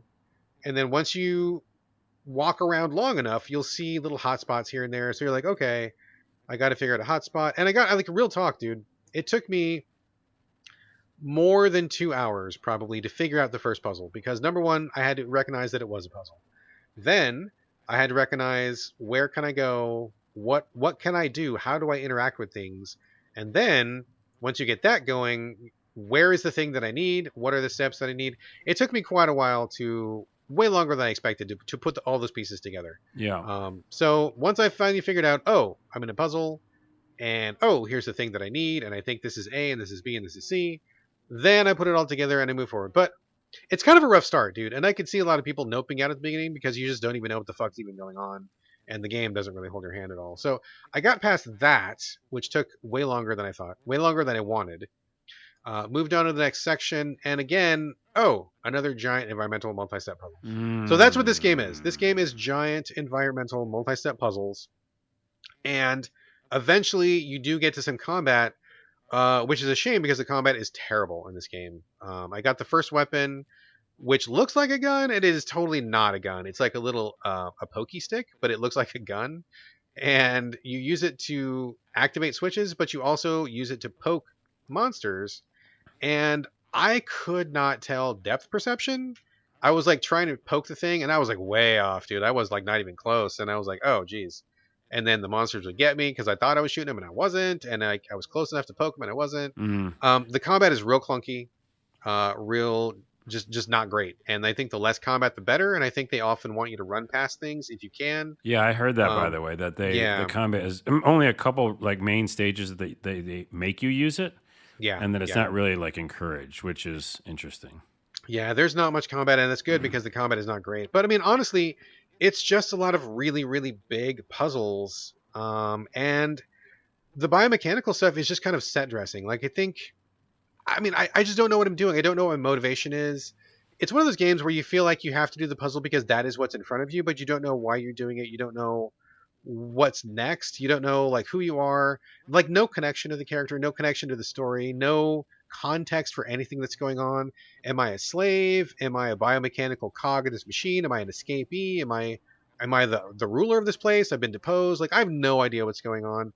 And my strong suspicion is that when you get to the end of the game, you probably will know just as much as you did at the beginning, which is probably nothing at all. Yeah. So I did not have enough motivation to push forward, and just doing like 2 hours per puzzle was not anything that appealed to me. So I noped out pretty quickly. I will say that I was talking to people on Twitter about this game, and Twitter user Fearful Avoidant made a really astute comment, and I wanted to give credit. They said that this is an environment in search of a game, which I think is really perfect spot on because the graphics, very Giger, very weird, biomechanical. They look awesome if you like that style. But the gameplay of just like these giant wonky puzzles is just, oh man, it's just not doing it for me. Combat terrible and lack of story motivation. It's like they poured all the resources into amazing graphics, and they are amazing, but none of the other stuff that you would want in a killer game is there, I don't think. Yeah, I would say that it seems like so there's a positive and a negative. The positive is they nailed their vision, right? I hear that a lot when people are reviewing it. Like this is a really realized world and art style. So nailed it, right? Then secondly, what's the game though? Because we do have to be like pushed along to want to do something. And that's either gameplay that's really fun or a story that makes you feel so compelled that you have to do it, right? Yeah. And I think they could have added that to this because, you know, like we said, and I'll go back to Giger in a minute, but like Alien or something like that, right? There's a real urgent story happening. Exactly. Alongside incredible scenes of, you know, graphics of aliens and stuff like that. So I think they missed the boat with that because they might get a bunch of people who like the world. But yeah, it seems like from all the gameplay stuff I watch on YouTube that people are like, oh, this is just kind of a puzzle game. And sometimes we run away from monsters.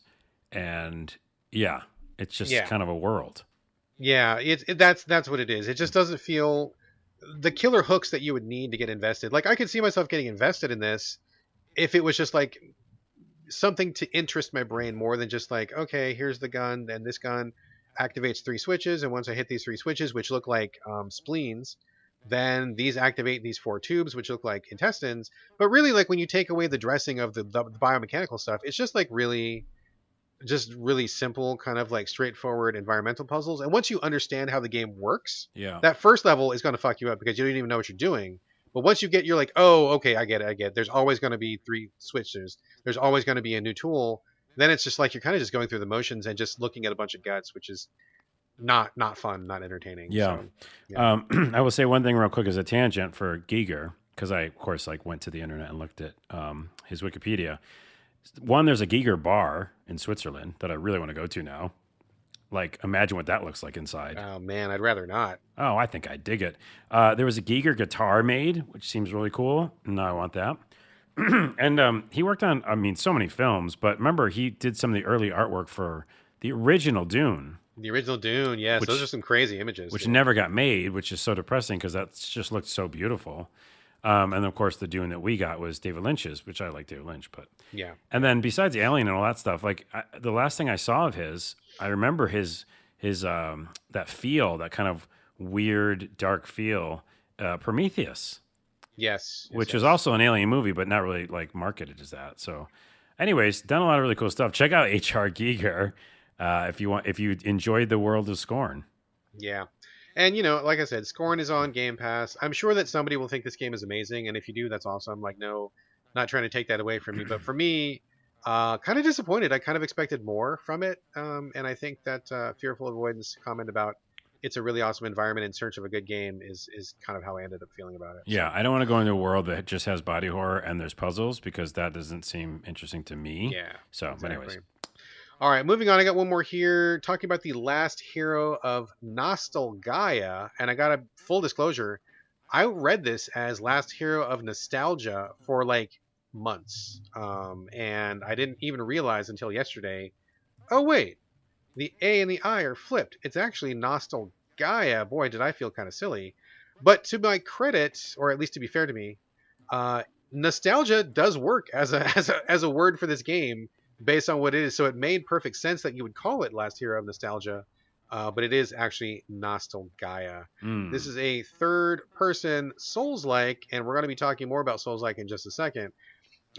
This is, man, okay, so like what you are is a little bit murky, but it's kind of one of those games where, oh no, the world used to be high poly and high resolution, and something happened, and now we're a pixel world. Oh no!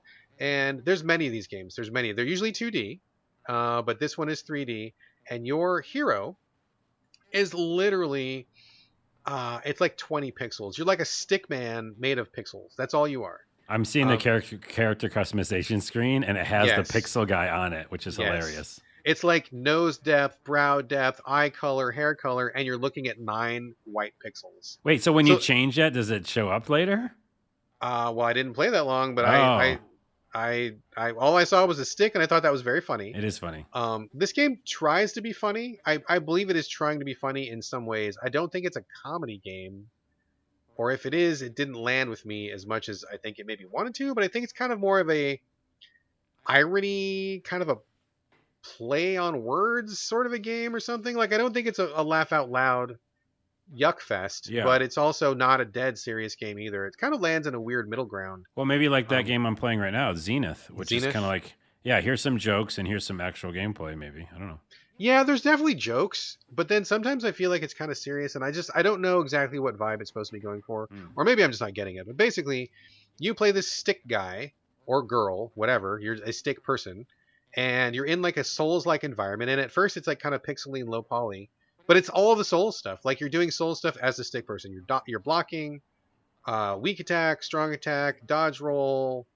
You got your flask to replenish your health. Like this is Souls to a T, dude. Everything about it is Souls. There's a bonfire. You can level up there. You got stats. Like it is Dark Souls. Just like with a different coat of paint on it, these pixel paint. I didn't get too far because I ran into some trouble. But basically, it's just Souls. Like if you want another Souls game, that's what this is. But on top of that is the whole, oh no, there's also like I don't know, like some kind of like we're in a fantasy world, but we're also like in a virtual simulation. So like you find this well as you're exploring a world which looks very much like the original Dark Souls hub. And it's also it's almost exactly shaped like the exact same Dark Souls hub too, where there's one path that goes down, one path that goes up. Oh, There's a geez. well nearby. Like it's very like on the nose, right? It's very on the nose. So you look inside this well, which looks like a well made of stone and stuff, but then it's like, oh, the data stream has dried up, and there used to be a lot of data coming through here, and it kind of looks like the little data stream from Tron that's kind of going up to the sky or whatever. So they're kind of going for a mix between data computer and also medieval stone and wood. So it's kind of a weird, interesting thing. Mm. You'll get armor at some point, and when you put in the armor, it looks like actual armor. So it's armor that's on a stick guy, which is pretty funny, interesting, and it helps the visuals a little bit more because as the stick guy, the depth perception was kind of rough. But you're just walking around like you're doing soul stuff to a T, like you're hitting dudes, you're picking up stuff. There's no map, of course, because God forbid a Souls game has a map, and it's just doing that stuff. But it fell down for me pretty quickly. One of the things that this game does that Souls doesn't do is you're supposed to be able to power up your weapons by recovering memory, and I don't know whether that is like RAM memory or if it's like personal memory or maybe it's both. But this guy is like, you get to the hub, the Dark Souls hub, and this old guy sitting there, and he's like, "Hey, look at the sword in your inventory." And I'm like, "Okay, cool." So I go to the inventory. There's a sword, and then he's like, "Click on the lore," and there's like literally a lore button for it because every Souls game must have lore in the items, right? Mm-hmm. So I click the lore, and it's like this sword was powered up by plunging it into the heart of an old man, and there's an old man literally standing in front of me telling me to look at the lore. I'm putting two and two together, so I'm like, okay, I'll stab you. I don't care. So I get out of I equip the sword, stab the guy, and he's like, "No!" I'm like, okay, well, what am I supposed to do then? And like, that's as far as I got. I couldn't figure out the next step. Everything was locked. I couldn't go anywhere. What? And it was telling me, the lore is saying stab the old guy. And I lock on the old guy and I stab him and he's like, "No, not now, not now." And I'm like, well, when? What am I supposed to do? I couldn't figure it out. And I've got to be honest with you, I was not going to go look up a tutorial or an FAQ to get past like the first 15 minutes of gameplay. So I got stuck. I didn't know what it was supposed to tell me to do. And I'm like, well, if I'm stuck now, I'm going to be stuck later. And I don't need to play another Souls clone because we live in a world where Elden Ring came out. Okay, that's this timeline. We may be in the darkest timeline. We are. We are in the darkest timeline, but Elden Ring is a thing that came out, and if Elden Ring exists, that is the bar by which all other Souls likes are going to be measured, unless you're doing your own thing. This game is not doing its own thing. It is doing Dark Souls 101. So I must measure you by that bar, and by that bar you are lacking. And if I can't figure out this thing that you're trying to tell me, I don't know if it was a glitch, maybe it was a bug, because when the sword is telling me stab the old man and the old man is standing right in front of me and then I stab him and it says you're doing the wrong thing, I don't know where to go. And that's such a missed joke because that's a pretty good joke, You're like, it is kind of you a good read joke, a lore, yes. you do it, and the guy freaks out. Well, that's not where I thought you were going to get noping out for this game because I thought you were just going to nope out from exhaustion of Souls likes. But that too, but I didn't play it long enough to get exhausted, although that was a very real danger. But no. And I'm wondering, because another joke that I think would be great if they do is that in the beginning when you can customize your stick figure, which you can't see, if later on you become real or something, and then you see all those changes you made, that's kind of funny. That would be hilarious. I mean, I don't know if that happens. Maybe it does, maybe it doesn't. But it was just, I mean, I didn't even play long enough to get into fatigue, but I'm sure that I would. Like the very first boss, when you get to it, it starts, it's like a Dark Souls boss. I think it's a little bit too hard for the first boss, but you're rolling around, you're doing chip damage to it. It smokes you, and then it's like, of course, this is a Dark Souls game. Like, okay, enough, okay? Like, I'm good on that, and I don't need to play also rans of something that doesn't really seem to be bringing a lot of its own innovation to it. So, I mean, I'm sure I'm coming off very negative. I'm sure these people are nice folks and put a lot of hard work and effort into it, but it's just like a lot of the jokes weren't landing. It wasn't funny. It is Dark Souls 101, shamefully so. And if you couldn't even get me past your tutorial successfully, I don't have a lot of faith that you're going to do much right for the rest of the game. Yeah. So. Seems like an interesting idea, though, at least with what they were doing with the stick figure and stuff like that, and see where it advances. It reminds me of where, I forgot what that game was. Oh, crap. I'm going to forget. But I was playing a game recently where I really enjoyed the weird story they were telling. But I got stuck on the gameplay, and I was like, "Fuck this!" I'm out. And I'm like, "Oh yeah." I wish I could have known. Oh, it was Asterigos. Thank you. Yeah. Which some of the people I talked to on Twitter really enjoy it, and that's fine. There's a lot to enjoy there, but man, there's a couple parts where I was like, I don't want to go through this struggle, even though I'm enjoying it. So, all right. Yeah.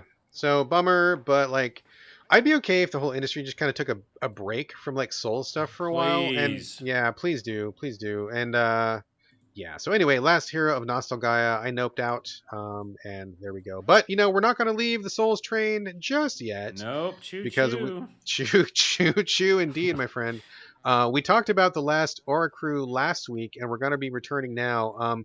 In the time between last episode and this episode, I did have a chance to put some time into it. I played a little bit. I know you played a little bit more, so we can talk now in further depth now that the game is officially out. No more embargoes. So let's return to you, Carlos. Give us a quick refresher on what the last Oricru is, and then let's go into your further thoughts.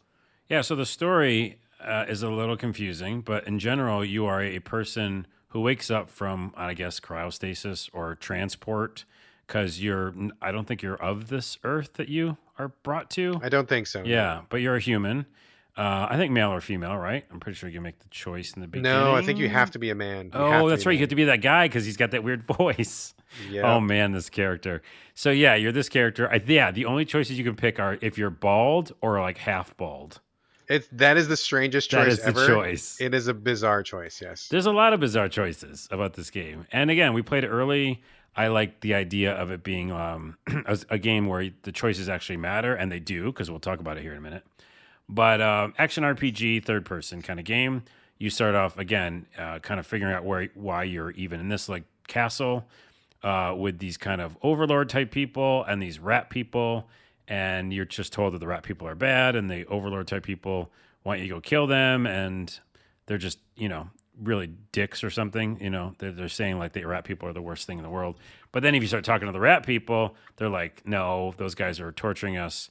We can't leave. And so you got to make, a decision early on of like who you're going to side with. So that's the setup. The gameplay is third person action adventure RPG ish.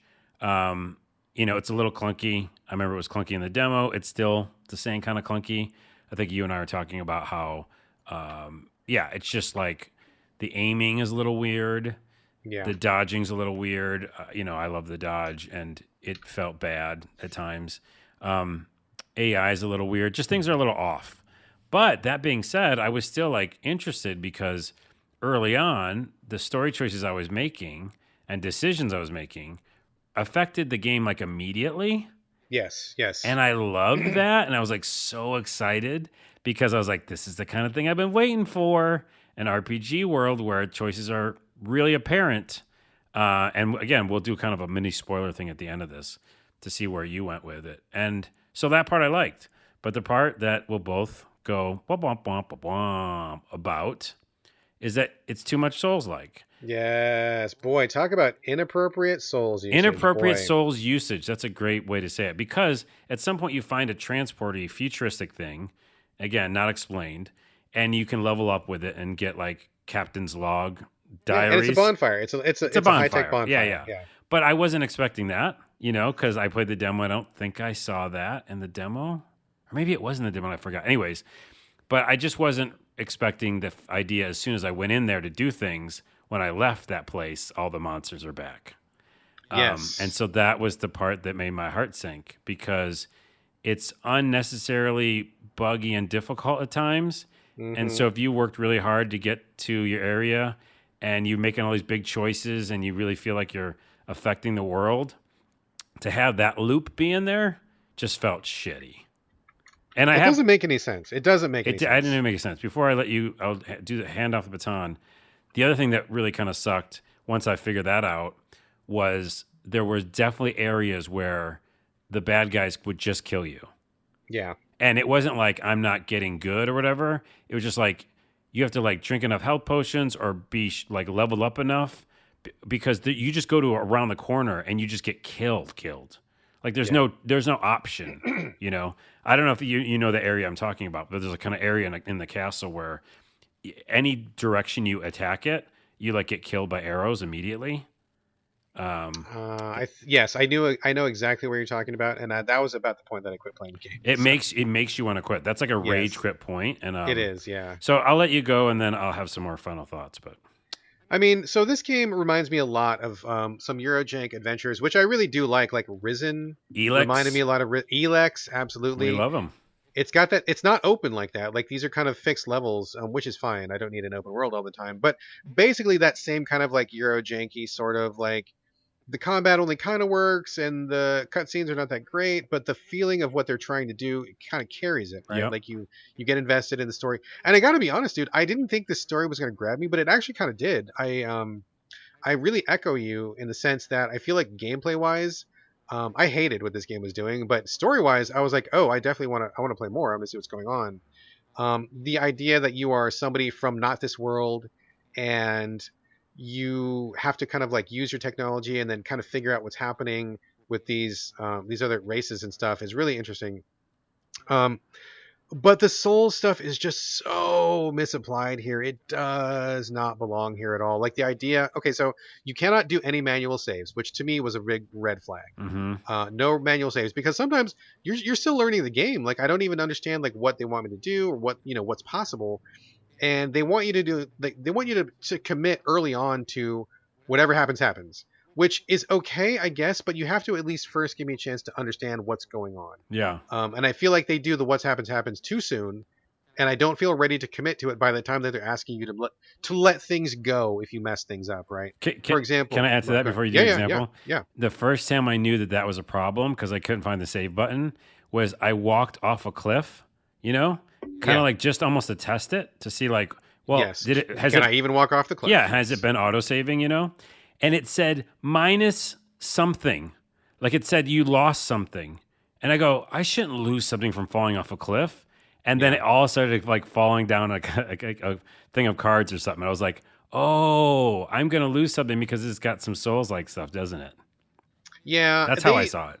I mean, I agree. Like, there's a lot of things that happen when I felt like I was still just learning the basics of the game. And then I'm like, oh, great, I already lost standing with... So there's like 3 or 4 factions. The rat people, the white aliens, the other weird-looking blue aliens or something.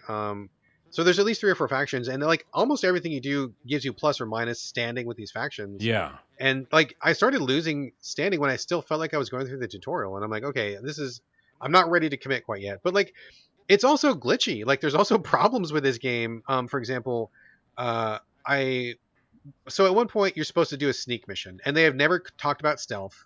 I wasn't even sure if you could even duck. I didn't even know how this was going to work. Oh yeah. The stealth mission, and so I messed up the stealth mission because I was like, I'm not even sure how your stealth works. I failed the mission, but then what happens is instead of it carrying forward like it was supposed to, it crashed. The whole game crashed. Oh shit. So then I got a chance to go back, and then I did it a totally different way, and I passed it the second time. But like, you should have a manual save. If I feel like a manual save is important. I don't think the idea of preventing people from saving in a game where they don't even understand the mechanics is a problem. Like you need to at least teach the mechanics first. Can I drill down on that? How'd you do it? Because I couldn't steal that scepter. So what happens is I tried like normal. Like I waited. So you're in a room. These guards are walking back and forth, and they have a path. They walk back. Yeah, and there's forth, a set path. They're like robots basically, and it seems like what you're supposed to do is wait until they turn their back and then you walk forward. And I don't know what happened, but like every time I tried it, well, the one time I tried it, I walk in the room after the guy is going the other way. He immediately turned around and got me. Yeah, and I'm me like, too. am I supposed to tiptoe? But I don't see a tiptoe button. I don't see, like, I had no idea what I was supposed to do, right? So what I did the next time was I climbed up to the balcony above. I jumped up on a roof. I ran from that roof to another roof. And in this game, there's no fall damage. So you can drop a million miles and you're fine. So I dropped off from like basically the top of the castle. Oh, okay. In back of the thing. I don't even know if that's what I was supposed to do, but I did it and I jumped back there. And once I fell down with no fall damage, picked up the thing you needed. And then it was just a little jag around the corner to get out of the room where the guys couldn't see me. But if it's just really janky, I don't feel like that was what I was supposed to do. I feel like my first approach should have worked. And if it wasn't for that game crashing, I would have had to go forward with the bitter feeling of I didn't understand how I failed, and now I have to accept that I failed. Wait, right? Yeah, that's what I did. Just so you know. What? That's what I did. You pushed on? Yeah, I just kept going. Like I failed because I didn't know how to do it. Yeah. And it changed the story, which is why we have totally different stories, I bet. Yeah. So it pushed me down this path that maybe I wasn't going to go down. So it's almost like a positive and negative. Like I don't like that I didn't know how to do it, but also I do like that I just went and it didn't say like try again. Sure. So that, that's interesting. Yeah, I mean, I agree. I mean, I definitely, I'm okay with the game design of whatever happens, but only when I know what I'm doing. Like, and I don't mean I need to know all the outcomes first. I mean, I need to know what the buttons do. Yeah, me too. I need to know how the stealth works before you can ask me to base my whole story progression on me making a mistake because I don't even know what I'm doing. Mm-hmm. But the game was kind of buggy in other places. There's one cutscene that I didn't see, like it jumped forward past the cutscene and the guy's like, oh wow, that was crazy, and I'm like, what? Like it was black, like nothing happened, I didn't see anything, and he was talking like I just watched this big cutscene, so I'm not sure what happened there. And later on when you get to this castle section, I don't know about you, I mean, can we just talk about story choices? I don't know that we really need to Let's worry do it about within the spoilers. time. This is a good place to do it. So if you want to skip ahead like Okay. 3 minutes, 4 minutes, Yeah, if you don't want to hear any story spoilers whatsoever, although to be fair, this is really early on stuff. it But yeah, is. Yeah. well, so story spoilers right now for the last Oricru. I don't know about you, but I sided with the rats. Yeah. 100%. Yeah, I sided with the rats. And so we get to the castle. You're supposed to go through the sewer and open the gate for the rats. And so I go do some of this stuff.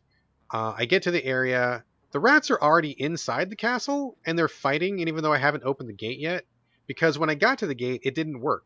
I saw the the little wheel that you turn to open the gate, and I couldn't interact with it. But I'm like, well, I guess it's okay because the rats are already in. So I guess whatever. I'm gonna roll with it. And so the rats are fighting. I go to give my rat bro some backup. I kill all the humans, and we're like, yeah. And then it glitched. It glitched out when I went to the bonfire. The whole thing crashed again. And then I went back from my bonfire save, and none of the rats were there at all. So I went through all that battle, and they were not there anymore. But then the wheel worked. So then I had to open the wheel again. And it was just like this back and forth, and just like a lot of this like not saving and really just weird stuff. But like bottom line, I feel like it shouldn't have any soul stuff. Enemies should not come back when you kill them in this game. You shouldn't have to like go to a bonfire and stuff. Like all the soul stuff that's in this game, and it's a lot.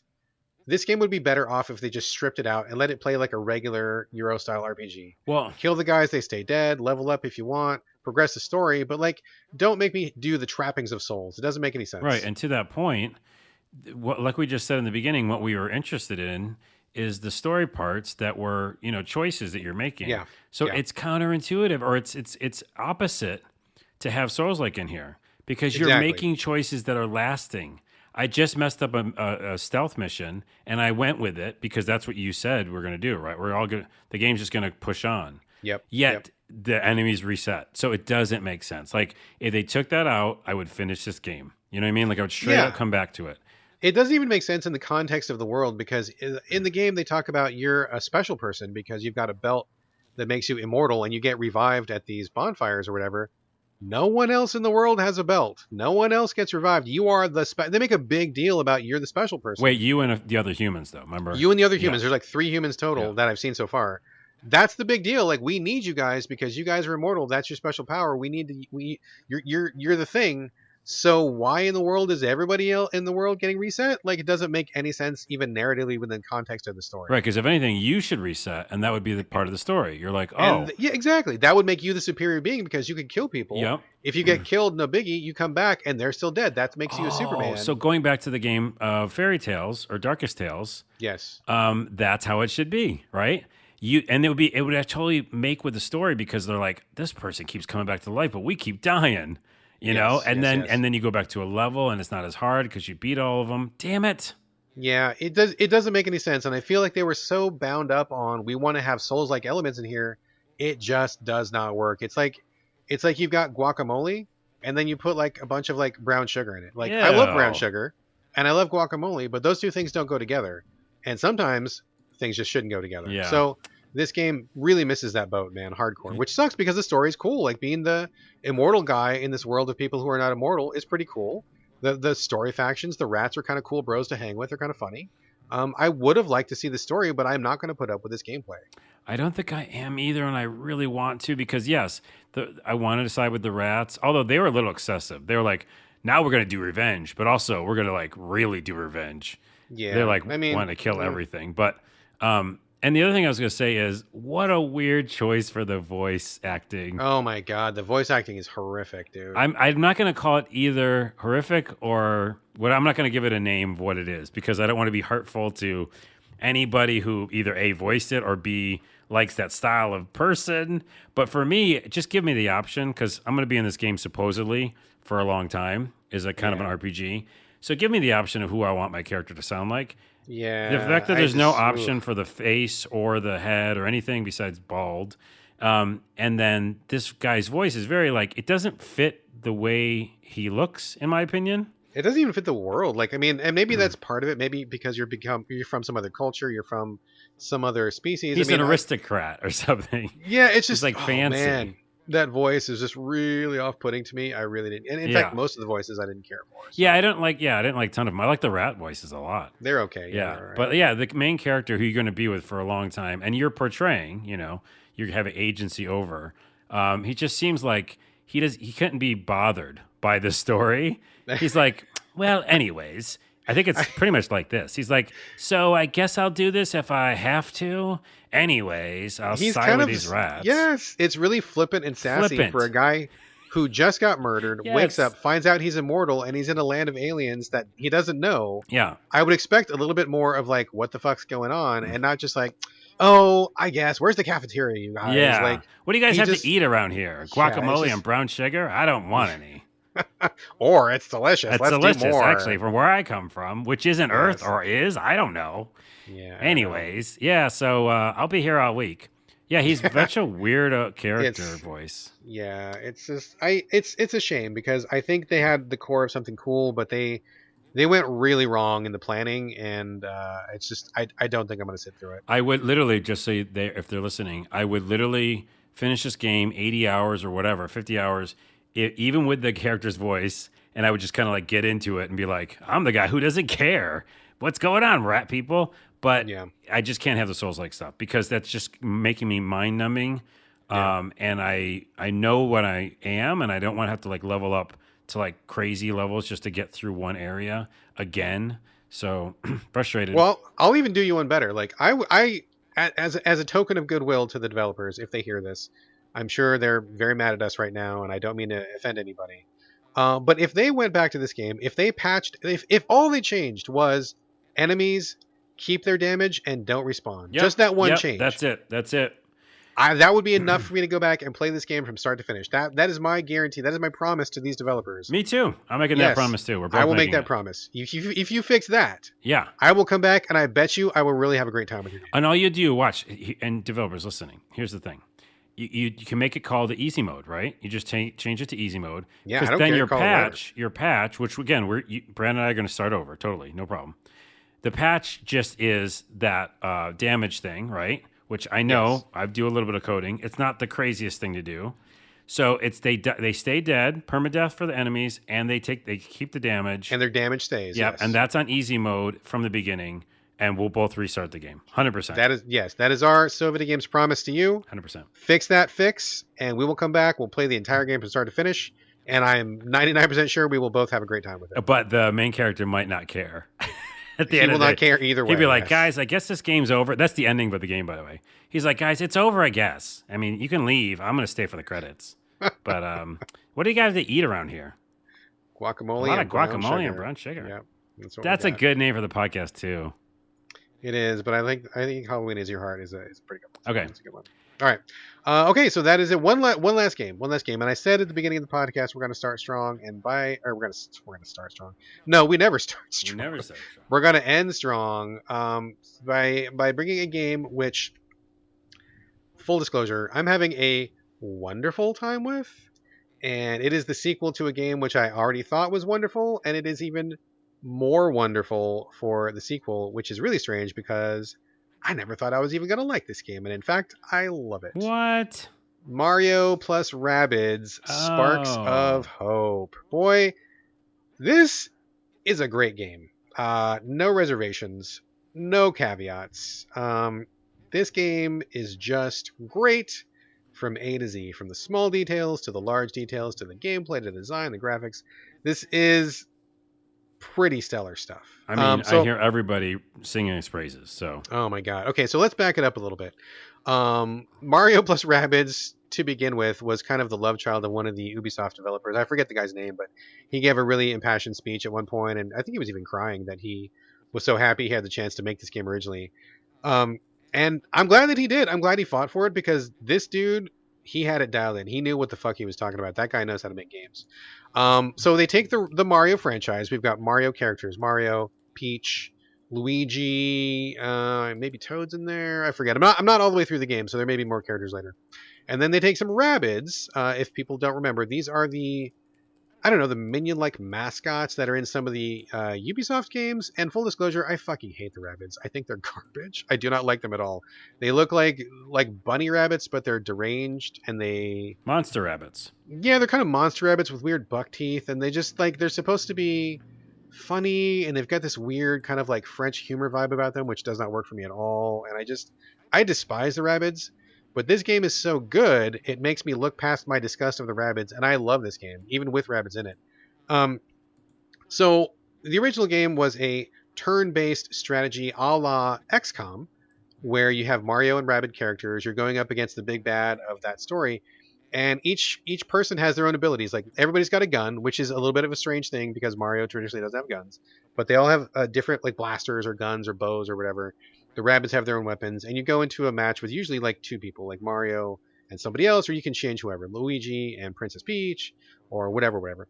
And you take your turns, enemies take their turns, cover based. It's all very XCOM like, but the thing that made the first game great was that they really looked at the Mario franchise and used a lot of the Mario stuff to elevate that gameplay. So rather than simply going from square to square and taking cover like you would in an XCOM game, and I love XCOM, don't get me wrong, I'm not shit talking XCOM here, but they added some verticality to it. So for example, if Mario and Rabbid Peach, she looks like Princess Peach, but she's a Rabbid. If Mario and Rabbid Peach are in a level, and there's some enemies who are behind some cover far away, Mario can run up to Rabbid Peach. She'll give him like a two-handed boost, and he jumps like way up high in the air, and he can like use that verticality to like get over obstacles and get behind them. Huge tactical advantage. He can also run around in the space of his movement, so he's not tied to squares. You get like a basic like a movement circle, and you can go as much as you want for as long as you want within that circle until you get to a place where you're comfortable. You can run around. You can do like Mario's like slide move where he'll like hit enemies and do damage on them if he can do like a slide, and then he can like shoot them afterwards. There's all sorts of like little combinations you can do that break out of the XCOM mold, and that's really what I think elevates this game. Is you play it and you initially know what you're doing, but then once you take into account all of the abilities that the Mario characters bring from their own franchise, it really gives this game its own spin. Like it feels unlike anything else. It's very active, very vertical, a lot of jumping, a lot of sliding, a lot of moving around. So it doesn't feel like XCOM, even though on paper it is very similar to XCOM. So I love the way that you can play off of teams. You can get some good synergy going, and just like the being able to move around is very kinetic. So I think that's great. So the first game worked well. It was really wonderful. There was an overworld to go around in that I thought was okay. I could have done without the overworld, a little searching for items here and there and stuff, and that was fine. But the gameplay is really what killed it. Just really killed it. It was so perfect and on point. So fast forward to now, everything that worked about the first Mario and Rabbids game is still here, but it's better. And everything that even was like kind of maybe okay working, like for example the overworld, is now fixed. So like literally there's nothing wrong with this game whatsoever. The overworlds are much better in this game. They're very more straightforward, which I thought was kind of a problem with the other one. A little bit confusing to look at. Now they're very easy to see. The graphics on this game totally on point, super sharp, like the best graphics you can see on the Switch. Everything's bright and colorful, super dialed in. Everything looks perfect. The animation's perfect. And there's a map, so you can see everywhere you need to go. It clearly lays out where your quests are. You go to these quests, and they're all bite-sized little encounters. So you're not doing like 90-minute, like these really long like battles of attrition like you would sometimes get into an XCOM, which is fine. Again, not shit-talking XCOM. But for this game, you do a level, like let's say, for example, you find a Goomba, the little mushroom guy. You fight that guy, and instead of just jumping on his head, it's like a little turn-based battle. Like it goes into a map, and then there's like 5 or 6 Goombas on a map. And then you do the map, and the battle takes like you 3 minutes, 4 minutes. Boom, you're done. You just did a whole level, and it feels good. You got something accomplished. You get some experience points. You move on. You go to like the next guy. Like you do like these little battles here and there. There's some story battles. There's some extra battles. There's side quests, and those are like little tactic battles. And it's a good balance between doing actual tactics on the battlefield, which already feel very different from XCOM, and then going into the overworld where you're like exploring a little bit. You're finding like little hidden pathways. You're finding little puzzles to move forward. And then every time you get into battle, you go back to the tactics, and then like you do that little battle, quick, bite-sized, real punchy, and then you get out of that, you go back to the world, and you do some more exploring. It's a great balance. It feels so good because just as the time you're feeling like, okay, I've done enough battling, you're back in the world, and when you're tired of exploring, you're like, I could do a battle. Boom, there's a battle. It's perfectly paced, and you can even pace it yourself because they tell you where all the quests are. You can just go find them. Just go do them. They're right on the map. It's very easy to navigate, very straightforward. UI, super clean. Super easy to understand. It is not confusing at all, like Curious Expedition 2. Like I know exactly where things are. Yeah. I know how much everything costs. It's all very laid out, very straightforward. But that's not to say that it's too simple. It is very tactical, very interesting. 3 levels of difficulty. Easy level, super easy. So if you want to just breeze through it and have fun, you can totally do that. and just enjoy the Mario plus Rabbidsness of the whole thing. If you really want to like use your tactics brain, you can put it up to like the whatever the highest level is, and you'll get your ass handed to you. Like the game will not pull punches, so you can self-regulate that. I mean, everything about this game is just fucking on point, dude. I have not been able to put this game down, and I hate Rabbids, and it says a lot that I can't stop playing this game, even though I hate Rabbids, because the tactics and the feel and the gameplay of this is just so good. So that all sounds great. I'm not going to play it. That's a nice ending. A little tag. Carlos is noping out. Yeah, strategy is a hard one for me. So that's just my caveat, right? Like, I'm not an XCOM person. Back in the PC days, and, you know, we both have been playing games since they came out. I did play a little more of turn-based stuff. It takes a special thing for me to get into it now. And also, I was going to ask that question is, like, it doesn't seem like the story is much of an issue here, right? Or, like, it's not a thing that you really are caring about. I mean, there is a story. It's like... With cutscenes, too, a little bit? Yeah, there's actually some really beautiful cutscenes. I mean, the graphics, again, not that I'm a graphics whore, and graphics are not really the reason to play this game, but goddamn, the graphics are fucking amazing on this for the Switch. I mean, cutscenes are super smooth, really beautiful. There's a big bad who's really cool looking. But yeah, I'm not playing it for the story. I mean, I'm playing for the tactics, the moment-to-moment gameplay. But there is, a reason to do these things for sure. Yeah, I don't know. I think again, everybody says it's first in class for this type of game, and you just echoed those words. So people who like that are probably going to love it. Also, I'll ask you this instead of like lambasting it or something, just because I'm not into that style. I think you could give it a score, then probably, right? You know, I do want to give it a score. I'm not going to do it now because I haven't played enough. You did like tell me one time on the spot to give a score, and I did. I'm just saying. I mean, I feel like I should play it a little bit more. Right? Okay. I will say this: if I was to score this game now, and I'm not going. If you were to, in a hypothetical world, I mean, if I would at this particular point, I mean, we're talking like a 9 easily. Like there you go. That's all I thought. That's what I thought. It's already better than it was, and it was already great. Like it was not bad to begin with. It was excellent, and it is like excellent +2 because it is just everything's better. Yep. And it was already good. So it's like taking the most delicious steak and I don't know what you put like extra steak seasoning or something. Put some brown on it, and sugar right on top of it. Brown sugar right on top of it, and actually brown sugar on steak is pretty good. Is it? It is really good actually. Vanilla too. Vanilla on steak. You wouldn't think so, but brown sugar and vanilla on a steak is fucking. You know what you also wouldn't think, and there's a quick food tangent. And one of my specialties is I make these ground beef tacos, but you can also make it with Impossible meat. So either way. Oh yeah, I've had those. You haven't had mine? No, but Impossible tacos. Yeah. Okay, so Impossible. Next time you do it, here's what you do. You can do any kind of seasons you want. I usually do a little chili powder, a little cayenne, depending on how spicy you want it. Oh yeah. And then next time you do it, but don't go crazy, add cinnamon. Oh, dude, I believe it. Yeah, so the cinnamon and the cayenne will balance each other out, but also the cinnamon adds this kind of really special element to it. I learned that from a family recipe that I kind of worked on. And then you take those tacos and the specialness of, and I should do this for you if I ever see you again in person, is you take corn tortillas and you flash fry them. Oh, yeah. So have you done flash frying before? Oh, yeah. We do that all the time, man. Delicious. So if you do it the right way, though, which I'm sure you do, you get it like it's a soft and crunchy. You know, so it's this kind of like fun juxtaposition. That with that ground beef with a little bit of cinnamon is like God meal. It's really good stuff. Yeah. I mean, I don't talk about this on the podcast a lot, but I am very Hispanic.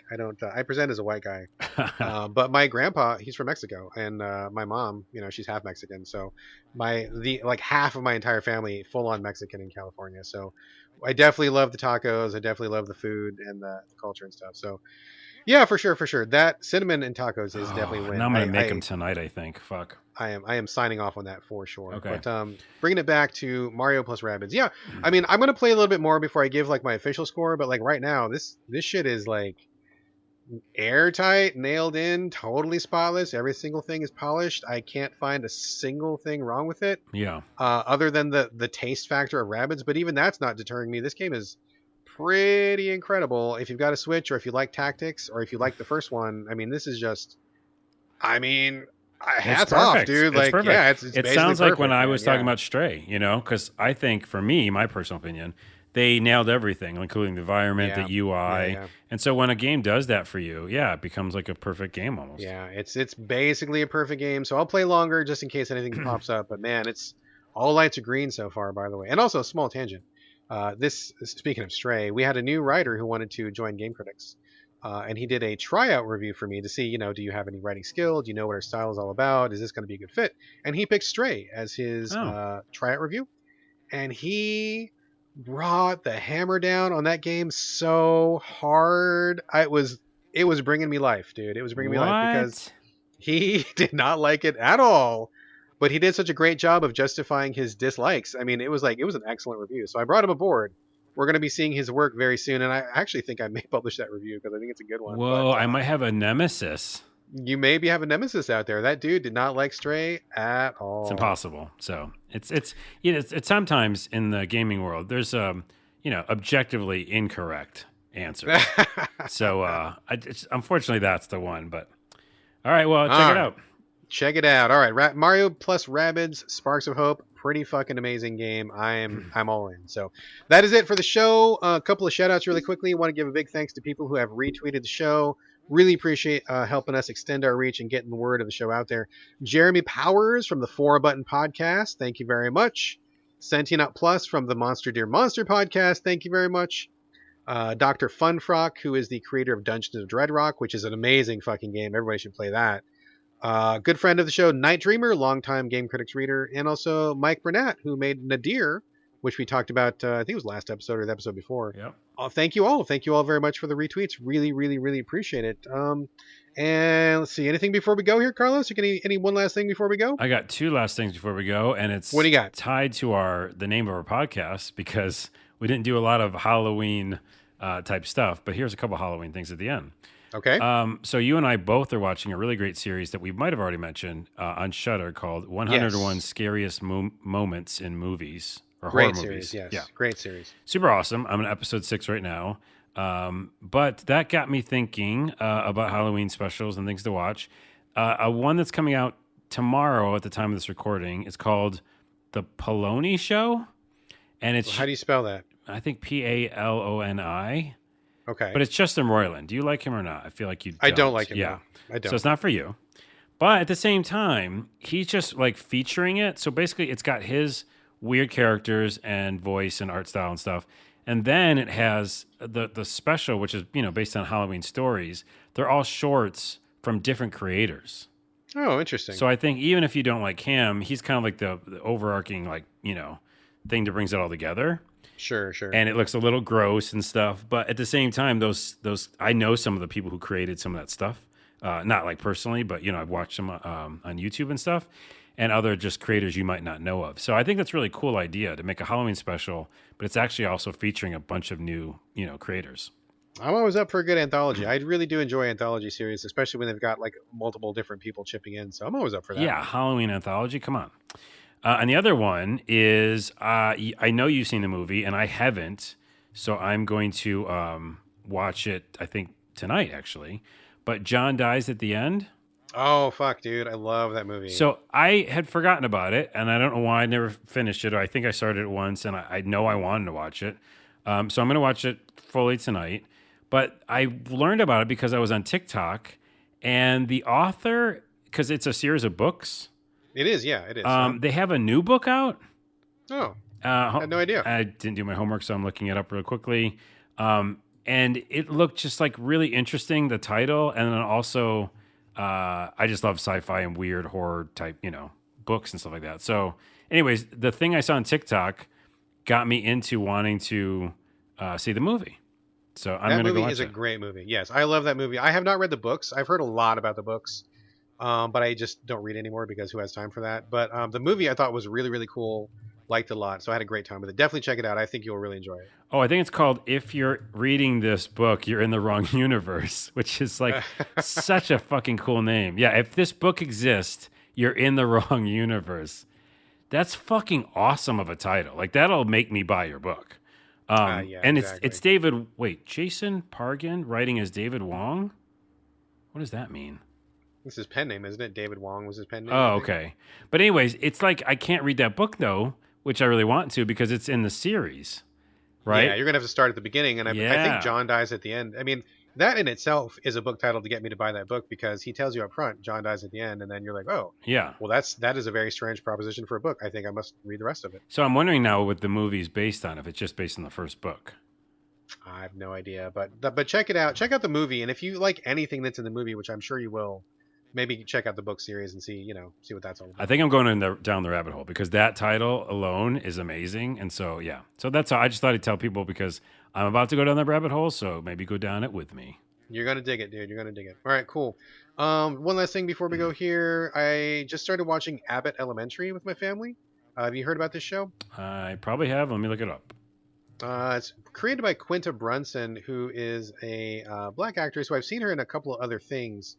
But this is her baby, and I believe she just won a whole bunch of Emmys for it. I think I forget who exactly, but I believe it is a multiple Emmy-winning show. It's kind of like The Office, basically, where there's like the premise of like a camera person following people around in an elementary school. So it's immediately familiar in terms of structure, but they're in this elementary in this like inner city place, and they have like budgetary struggles, and they have cultural issues that come up with all the black students, and it's really funny and heartfelt, and I think it's really good. I mean, it is Office-like, but it has its own flavor. The first couple episodes were kind of rough. They were kind of like, I think, finding their feet, but now we're like maybe 6 or 8 episodes in. I feel like they're really dialing in the characters, and things are really like feeling good. Like they're getting a good synergy going. So definitely like Abbott Elementary. We're definitely enjoying that quite a bit. And I will say also, I just watched yesterday a movie called Dude, Where's My Car? Have you ever seen that movie? Of course. Like in the 2000s or something? Yeah, exactly. I saw it way a long time ago. Me and the wife watched it a million years ago. And we needed to watch a movie. And I figured my kid is just now 13. So they're getting to the place where they can maybe enjoy some, teen exploitation or like weird, teen romp movies.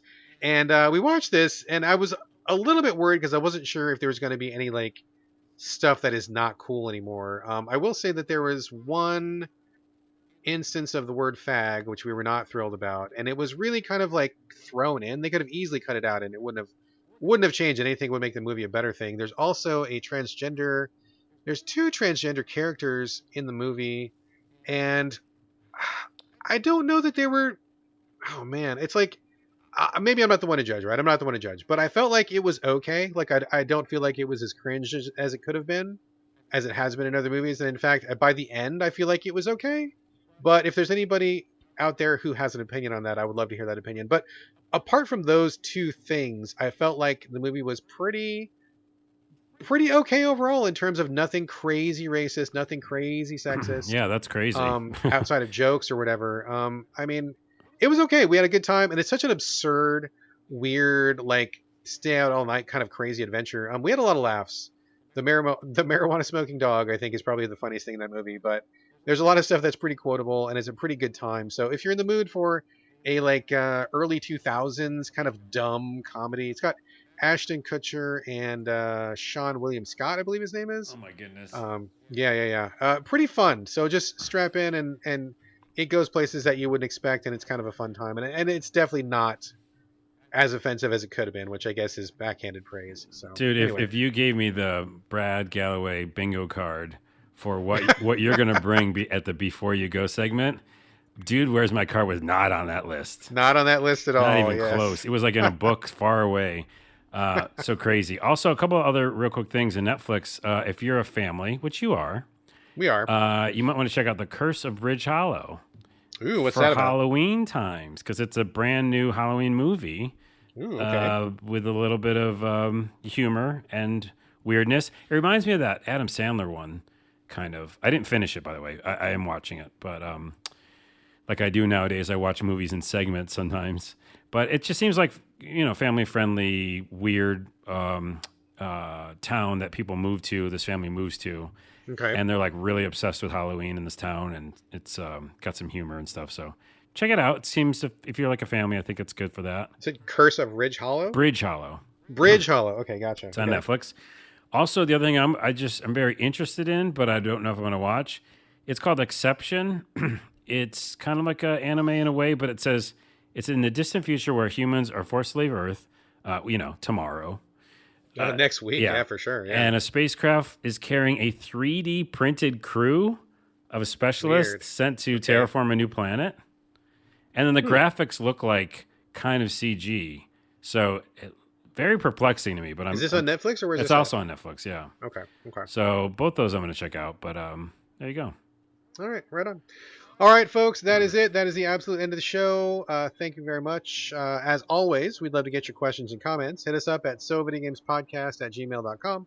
We're on Twitter as a show at SoVideoGames. You can also hit us up individually. Carlos, where are we directing your traffic this week? If you happen to be scrolling TikTok, Carlos Rodell is my name, Rodela. Check it out there.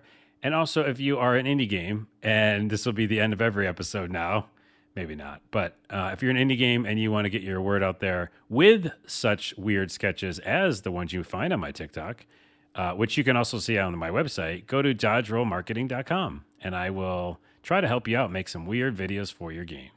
There you go. Weird videos, social engagement, lots of jokes, high personality. I think it would be a very smart move for any indie out there looking for some social engagement to check it out. Check it out.